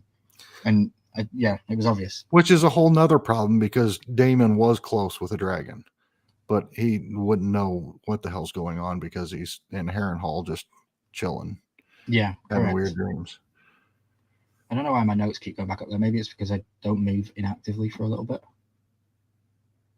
Rhaenys orders Meleys to attack. No, we've done that one. Vhagar. This isn't even the picture that bothers me. It comes later. Okay. Soldiers watch as Vhagar takes to the ground. Suddenly Vhagar hits the ground. Meleys and Rhaenys emerge. Yep. Vhagar only lets go after Meleys takes her final breath. So we have here. I'm sorry, guys. I have to do this. I have to. I don't want to do this, but I have to. So we have an alive dragon right here, and she's speaking and she's looking at Rhaenys, and the love between the two and the bond between the two is so palpable, so real, so honest, so made me cry. I ugly cried, genuinely. That's the picture I was talking about. And here's your next photograph with the dead dragon. The eye contact. Rough. And then again, Rhaenys just absolutely her soul leaves her body, and she plummets willingly to the ground with her dragon, with the love of the bond that she had, and they share it together. And here we see Meleys, the Red Queen. Thank you very much. We loved you. The look of the eyes. I agree, Corey. Yep. I agree. And then we wake up to Criston Cole. Criston Cole comes to with ashes falling around him and near the burning bodies of his men. His horse was killed, and he can only watch from the distance of his surviving men enter Rook's Rest. Cole makes his way on foot to where King Aegon fell. Prince Aemond is already there, and when Criston Cole calls out to him, he sheaths his sword. So, for people that want to know, I've received messages during this live stream all day today. Is King Aegon dead? I'm going to give you the answer. It's not a spoiler. It was pretty much shown in this episode if you pay enough attention. Yep. So, no, King Aegon is not dead, guys. King Aegon landed on the ground with such a force and with such just a blaze of fire that it said in the book that most of his armor is welded to his skin. Mm-hmm. And his legs are broken and all this kind of stuff. So, yeah, he's still alive, as you see in this scene, because Aemond was going to put him out of his misery, guys, and Cole stopped him from doing it. And he sheaths his sword back in. Because he wasn't going to go and kill a dragon with his sword, was he? He wasn't going to the dragon's pretty much crying to death anyway. So, yeah, it took the first time I watched it, Aegon's dead. Second time I watched it, I was like, well, wait a minute. And then I think the third time I watched that scene, I was like, well, why would he have a sword out, drawn, ready to go kill him if he was already dead? So it became clear to me after thinking it through and watching it that it was saying that Cole saved Aegon once again by interfering with that interaction right there. Yeah, I agree. Yeah, I have in my notes here. Was his brother going to finish him off? ? Yeah. And then we see. So another thing that I want to point out. So we have the final shot here of Aemond, and the dragon is looking in some pretty bad state. Again, I can't confirm or deny whether the dragon is alive or dead. I do believe that the dragon at this point is still alive. Maybe wait till next week. Yeah, that's all I'll give you with that. I know people are asking in the chat. Is Sunfire dead? No, not. My understanding right now, Sunfire is not dead, but mortally wounded, and the same with Aegon. Aegon is mortally wounded also, and it kind of parallels with what with what Alicent told him to do. She said, "Just sit there and do nothing." And now what's he going to do? Yeah, he's going to do the whole Bran Broken thing. Why do you think I came all this way? Oh. The Criston Cole drops to his knees when he sees King Aegon lying motionless next to his dragon. Prince Aemond picks up the dagger, the Valyrian steel dagger, and walks away. And slide 98, guys, is the final slide of our breakdown in 1 hour and 34 minutes. That's been great. We've still got some more things to talk about, though. Specifically, this episode, they hype on so much about Aemond being very well versed in the world of Targaryens and in the world of High Valyria and all this kind of stuff, right? We hear him speaking it. We see all these things. So I put the question to you, Jeremy. Did he see or read the prophecy on the dagger? I didn't take it as he did, but I don't think he has. Okay. I don't know why I would say that. Everywhere. I don't know why I would say that. He picked it up and it's sort of, I mean, he appeared to be inspecting it before he walked away with it. So maybe he did, but I just think it all happened too fast. I don't know why I would say that. I just don't think he's aware of that yet. But to the Targaryen's downfall, why was that not shared commonly with all of them? Mm-hmm. So yeah, no, I agree. So the dagger is not in question in the book. It's something that has been brought into this show to connect to Game of Thrones and to that storyline. There is a Valyrian steel dagger in the world of Song and Ice and Fire, but it's the dagger that is used to kill Bran or attempt to kill Bran in there. So it's a little bit vague as to how they connect the two. Gotcha. But I personally think going forward, I think Aemon did read the prophecy here. I think Aemon now knows the prophecy of A Song of Ice and Fire, and that is the one outlying factor that he has against Daemon, in my opinion, because they are very parallel, and Daemon does not know the prophecy. And now if Aemon does, that could be a very interesting kind of conversation or a twist between the two of them. But we will see. Going for the hat trick, says Headless. Headless, Aemon wanted that Juggernaut perk. So yeah, that was the slideshows, guys. I want to thank you very much. What I'm going to do with those, I'm going to announce this now. I'm going to open a $1 Patreon. It's literally going to be $1. And every single week, I'm going to put my slideshows in there, and I'm going to put my other stuff in there, and I'm going to put all kind of stuff in there. And if you guys would like to get access to those kind of photographs and you want to go back and look over the stuff that we've done, then you just got to sign up to the Patreon. But it's not going to come yet, but I'm going to do it. It's just going to be $1. It's not going to cost much. It's just $1, the lowest thing that you can do. Because if I can get 1,000 people at the $1 tier, you know what I mean? It's helping the channel and all stuff like that. But so that's what we're going to do. But that's coming forward, so stay tuned to that. I got a couple either questions or comments or something that, if you don't mind, if I can. Go ahead, bro. We've got other things to go through, so go ahead. So Rhaenyra, obviously, her whole intention the whole time was to honor her father and maintain peace. In the 80 years of peace, right? Yeah. Do you find, so I think that ultimately became their biggest weakness, because while she's out trying to find all these ways to be peaceful, they're out conquering all these other lands and building armies and now taking out dragons and everything else. And meanwhile, she's just getting back from King's Landing and not prepared for any of this. I mean, I get why she did it, but do you feel like that's just put her behind the 8 ball completely? Yeah, I do. I completely agree. Yeah, they need to give Rhaenyra something to do in the show, because in the book she stays at home and she's a grieving mother and she just gets fatter and fatter. She really doesn't do anything in the show because she's always under the grief of her children, or she's pregnant, or she's giving birth, or she's always just at the castle and she doesn't really do much. Yeah. So they need to do more with her, and I do believe, and I'm happy. I hold my hands up and say they made that complete seed up last week, and I'm happy. We even have a quote from the director of that episode I think it's in one of the things that we're going to talk about tonight, and she explains a little bit about it, which I agree with. Don't answer if this is one of the trivia questions or something, but there's when Rhaenyra is explaining the prophecy to Jace, there's a dragon skull in the background. Who is that?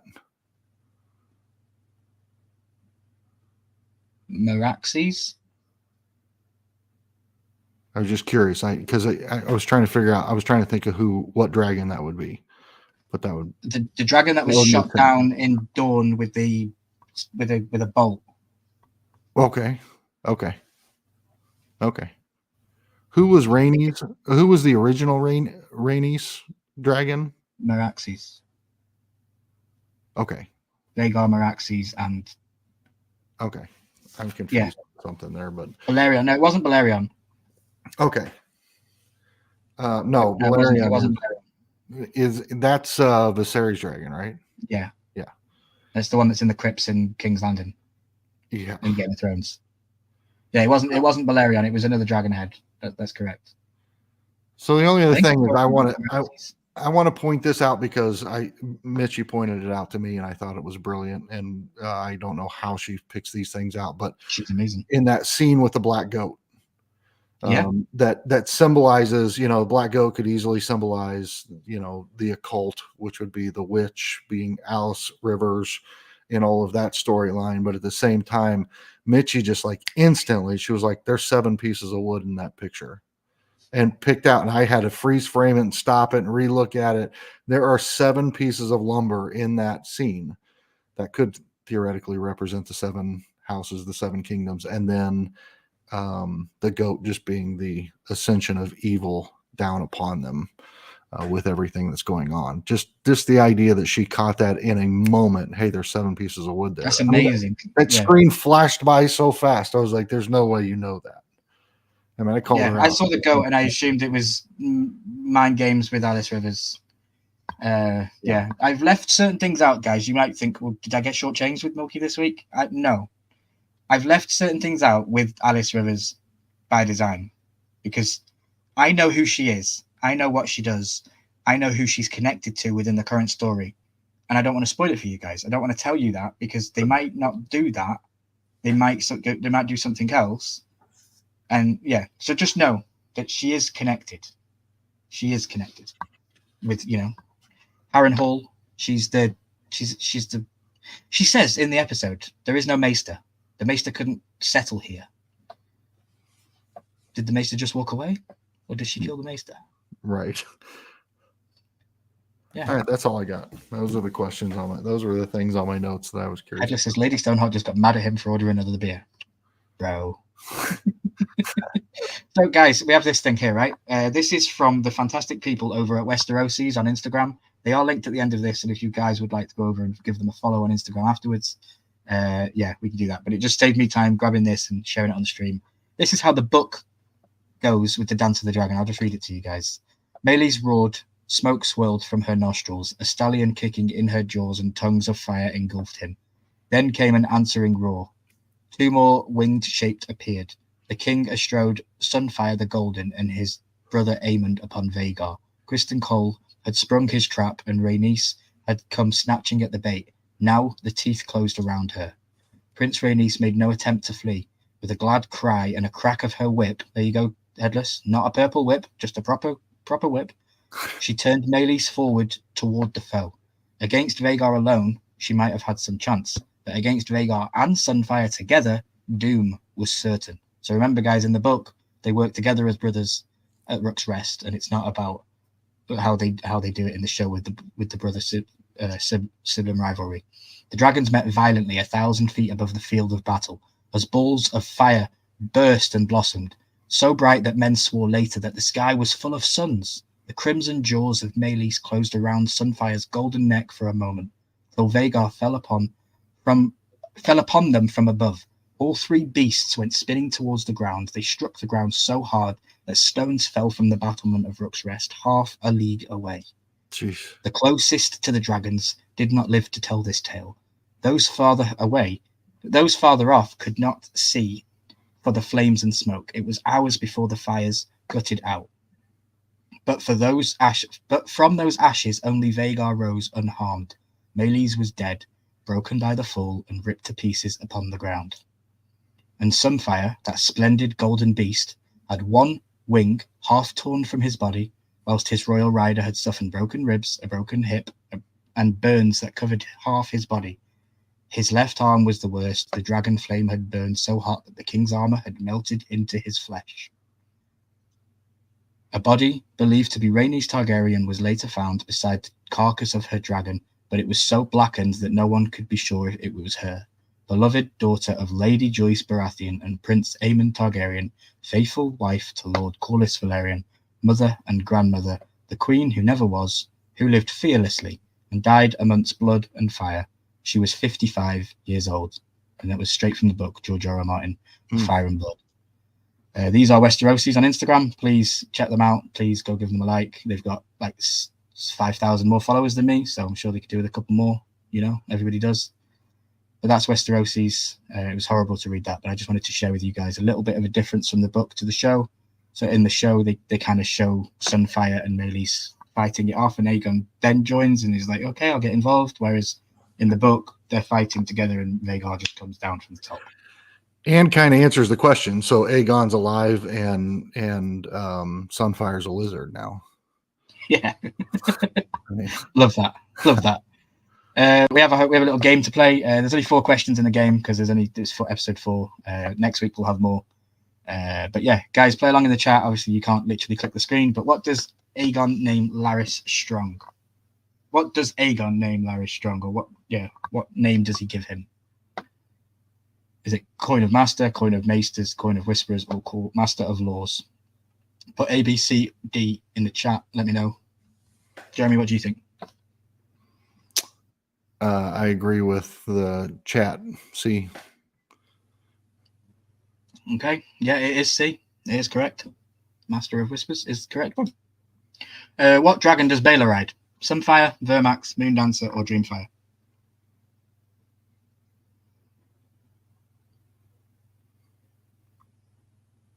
Master of Feet, says Fidel. What dragon does Baelor fire? Moondancer. What does Baelor ride? Moondancer is correct. Yeah, C. I thought so. What castle did Daemon claim?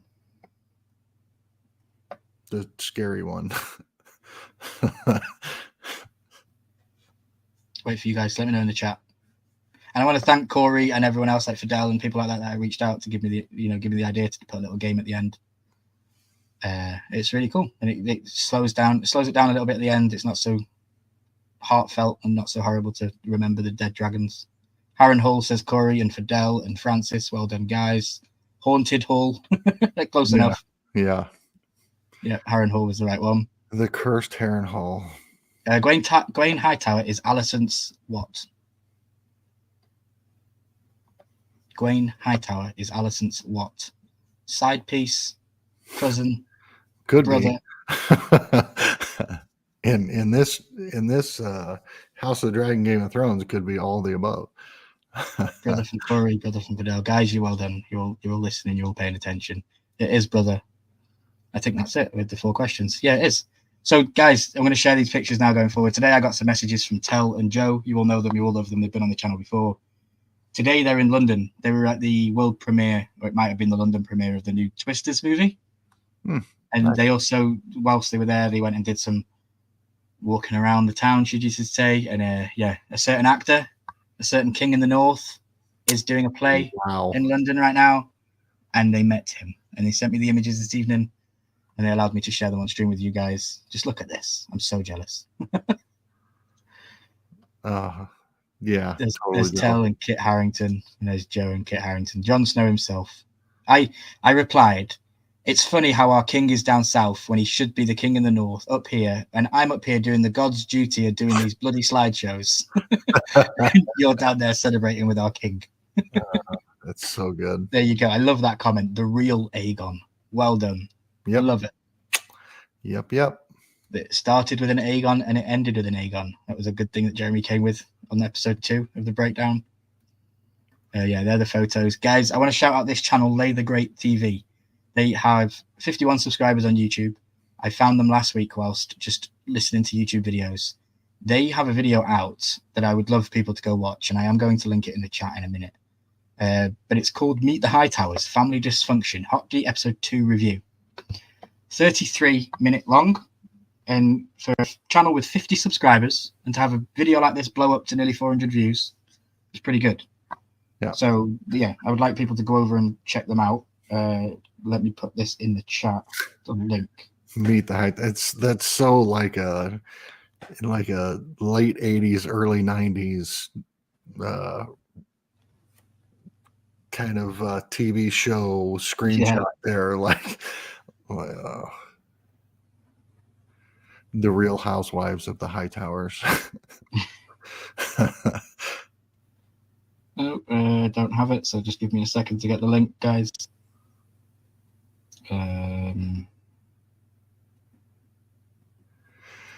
Yeah, I'm fascinated by this. I know that I watch a lot of like recaps and reviews and reactions and things to the specific episodes. I stay away from all the spoilers because I don't want to know what's coming up. Other than I'm okay with occasionally hearing this happened in the book because I don't believe anything that happened in the book is necessarily going to happen in the show. Correct. So it's fun for me, and I enjoy being here, and I enjoy the chat for being able to like kind of think through what might happen next, even though how the hell would we know kind of deal. Yeah. So, yeah. There's the link, guys, to Lay the Great TV. Please go over there. They've got 51 subscribers right now. If you go over there to their latest video and say Milky sent me, I have reached out to the owner of this channel, and they have agreed that if they are free, they will be joining us at some point for these breakdowns. If not now, next week, then definitely for the finale. But I've said that I'd love for them to come on at any time. So please go over there, subscribe, say Milky sent you. If you like my kind of content, then you're going to love Lay the Greats TV, because I was in buckles listening to them just openly talk about the episode, and it was so good. So yeah, please check it out, guys. I would really appreciate if we could connect the communities, because that's what I'm going to try and do. I've been very dormant on this channel, 660 something subscribers for a very long time. But one thing that has always been the same is that Milky never shuts the fuck up about Game of Thrones and House of the Dragon. That's been the consistent thing from day one to now. So that's going to continue going forward. I would love to try and gain some more subscribers on my channel, and we can get over to the 1,000, and then I can get content copyright claimed for all that kind of stuff. And yeah, Jeremy, are you muted? I am muted. He was, yeah. Yeah. So absolutely. All those good things. Yeah. Now we have Devin Ryan on Instagram. There is some little videos I'm going to play. These are funny. They've nearly got 100,000 followers. So funny. But it was just this little thing I seen that I wanted to share with you guys. So please follow Devin Ryan on Instagram. Now we're going to watch two little videos. Can these characters of House of the Dragon find the G-spot? Could this House of the Dragon character find the G-spot? Part 1. Yes, there's a scene in season 1 where Rhaenyra's walking by him and he like smirks, and it forced my ovulation to start. Break bones would break your back. And you thank him every time.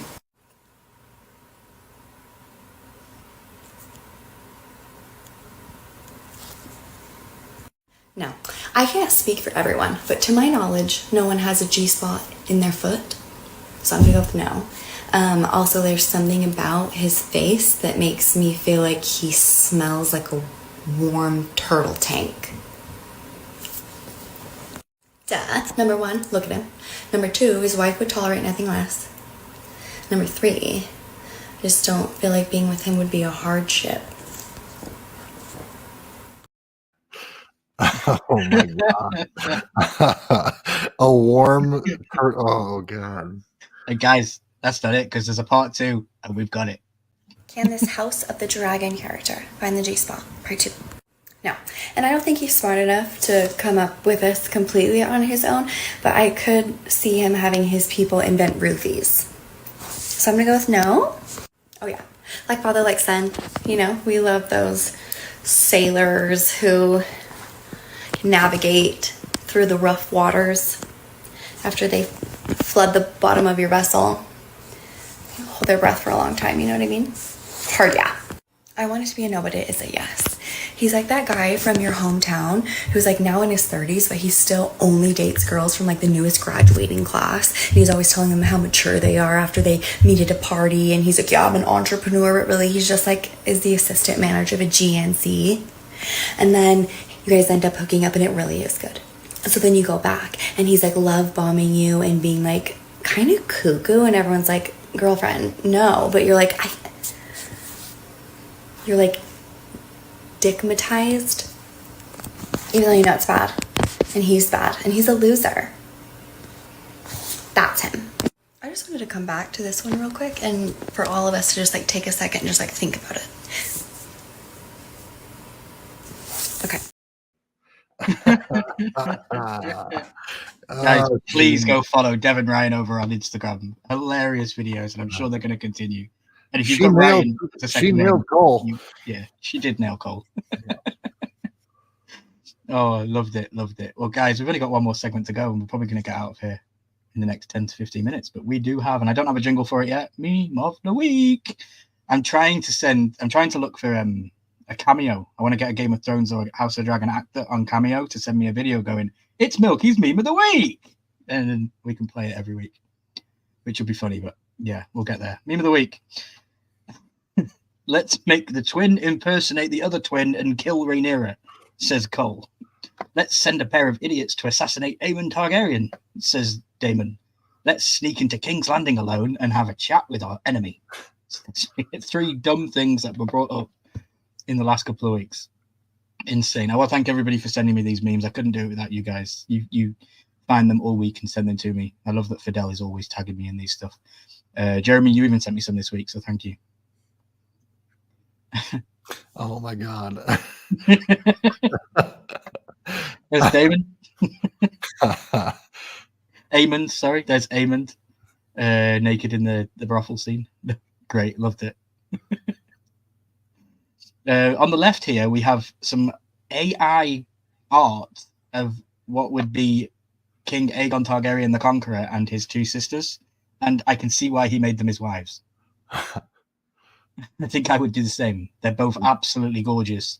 And HBO, if you are listening, does look like Henry Cavill. And I think Henry Cavill would play a fantastic blonde-haired Aegon Targaryen. You need to make this show so that I can talk about it and I can introduce my community to the very start of this story. Because I feel like the very start of this story is probably the best. House of the Dragon is brilliant, but the start of this with Aegon and the Conquest is so good. Getting to see Balerion the Dread on my screen, I don't know what I would do. He's the biggest and best dragon. And then here we have Alicent cosplaying as a tree, so she can talk to Rhaenyra. Rhaenyra cosplaying as a tree, so she can talk to Alicent. Hey, Alicent, over here. It's me, Rhaenyra. Under the willow tree. Remember when that guy was singing? With the thing? Blaze, love to see you, bro. Dragons and dragons and more dragons. Correct, bro. These are the memes. Alicent, Rhaenyra looking on the PC, and she's watching Matt Smith in that movie that's terrible, where he's dancing around. He turns into a vampire in that one? Anybody know the name of the movie? Because I don't. Nope. He's a vampire or something, and it's a very, very bad movie. And he's doing an awkward, sexy little dance. So yeah, that was the meme. Interesting, love that one. Here we have the Night King is a good guy. He doesn't care about age, race, or gender. He created thousands of jobs and adopted unwanted babies. Wow. That's dark. Morbius. Thank you, Fidel. Morbius was the movie, yeah. That's dark. Yeah. I love it. Yeah, the Night King was a good guy. I don't know why everybody hated him. He was a good guy. So this is the quote from the director from last episode. This is why y'all should judge stuff. You shouldn't judge stuff before seeing them. This was easily the best scene of the episode. The performance is unmatched. The entire legitimacy of the Greens' claims undone in seconds, and Rhaenyra realizes there was no other path forward. But just what I lied to you there. That's not the director that said that. Aegon II, start a war with your sisters to ensure that only men can inherit the Iron Throne. Check. Aegon II, win the war forcing Westeros to accept that only males come first in line for the throne. Check. Aegon II, die, leaving behind only your daughter and sister's son. Aegon II, die, leaving behind only your daughter and your sister's son. he double takes and says, oh, wait, what? What? Brilliant.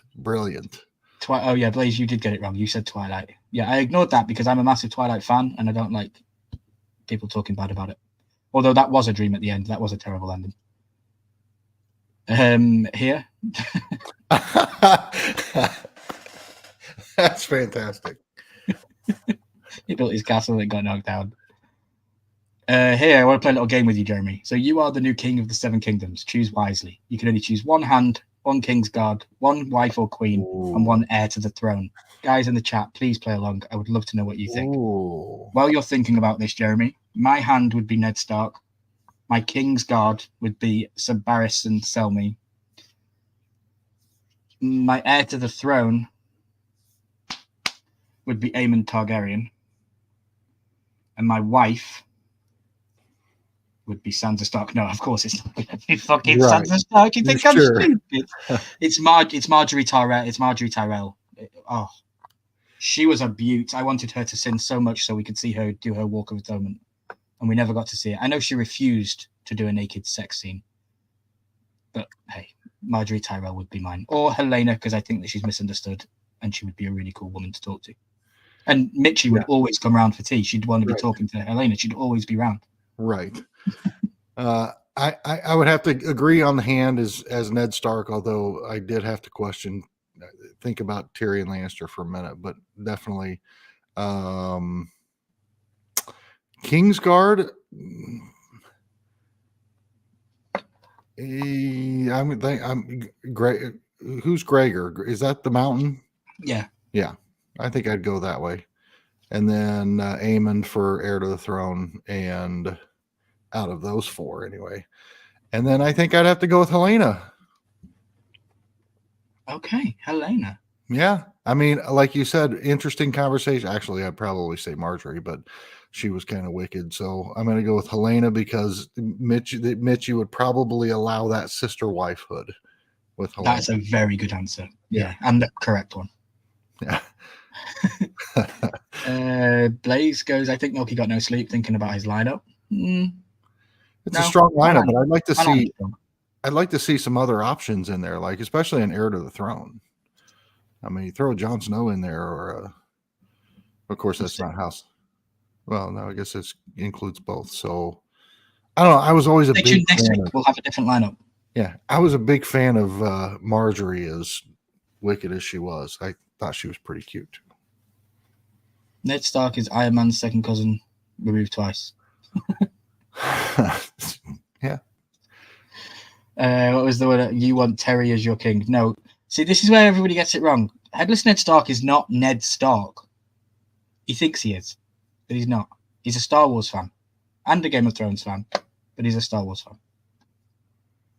So yeah, stay tuned next week. We'll have a different lineup, and you can give different answers next week. Here we have Cole, Aemond next week. This is Aegon next week. Yep.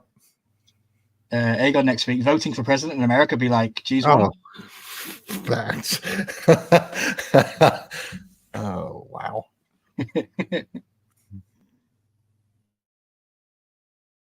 I really don't know what he said at the end of that sentence. I don't think he knows what he said either. Oh, that's so good.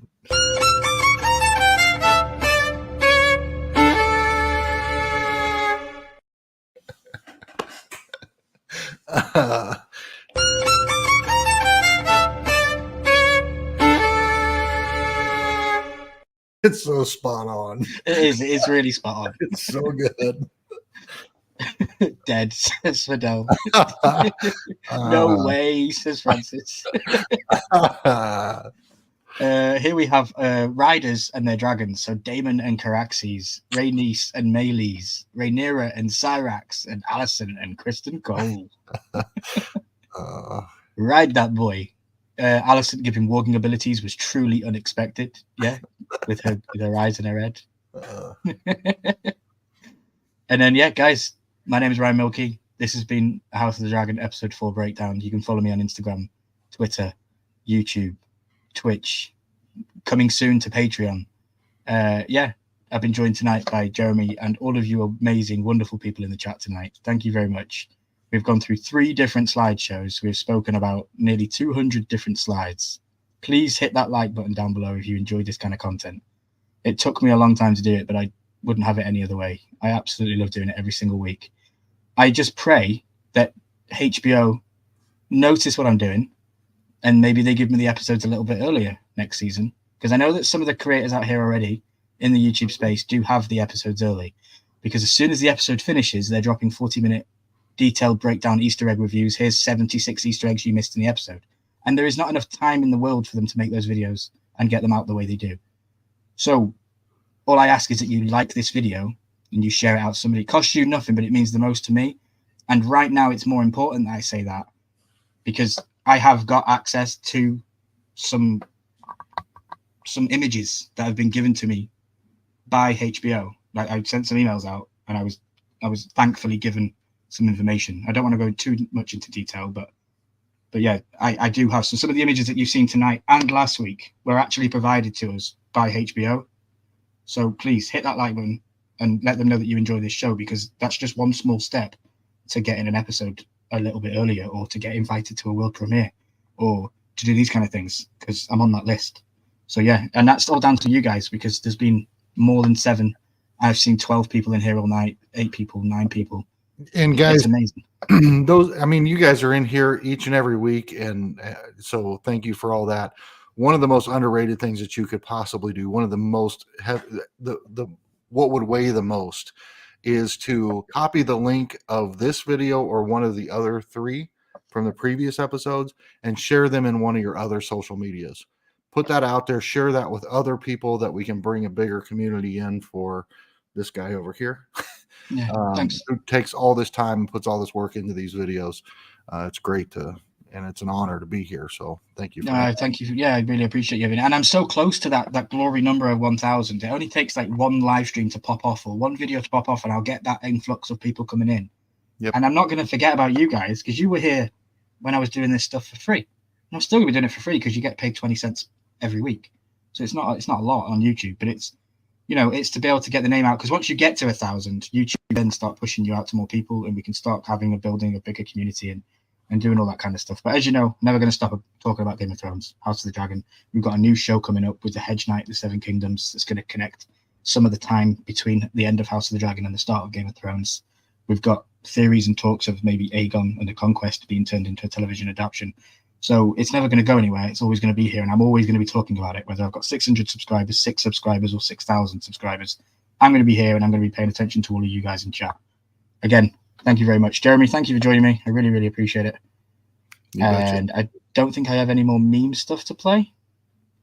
Oh, yeah, we got this one. Damn it. Fuck that shit. Fuck. No, hell no. I'm nervous now. Oh, fuck. Is that Charles? Didn't look like him, right? Good times. And then this is one of my favorite quotes of the show. Dreams didn't make us kings.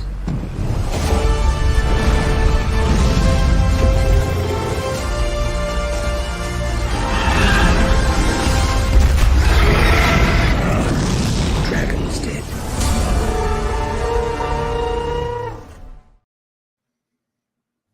Hell yeah. Hell yeah. Oh, yeah. Francis, thanks for the stream, Ryan. Till we convene again next week. Yep. Thank you, everybody. I really, really appreciate it. Yeah, stay tuned for more content coming this week, and check out my fantastic t-shirt that I forgot to show. We've got Tormund, and he's got milk. Nice. And my name's Milky, of course, so it makes sense. Great t-shirt. Happy 666 subs, Ryan. Oh, wow. That's the devil's number. Great. Right, guys, that's it. We're getting out of here. Just over 2 hours. Thank you very much. I appreciate each and every single one of you. There's too many of you in the chat for me to mention outright, but just know that I love each and every single one of you and wouldn't want to do this without any of you. And Jeremy, anything for the good of the order before we get out of here and I click this Milky ending stream button? Not a thing. Thank you so much for having me here, and we will see you in the next one. We will indeed. Tormund, lol. See you later, guys. I love you. I really do. Goodbye.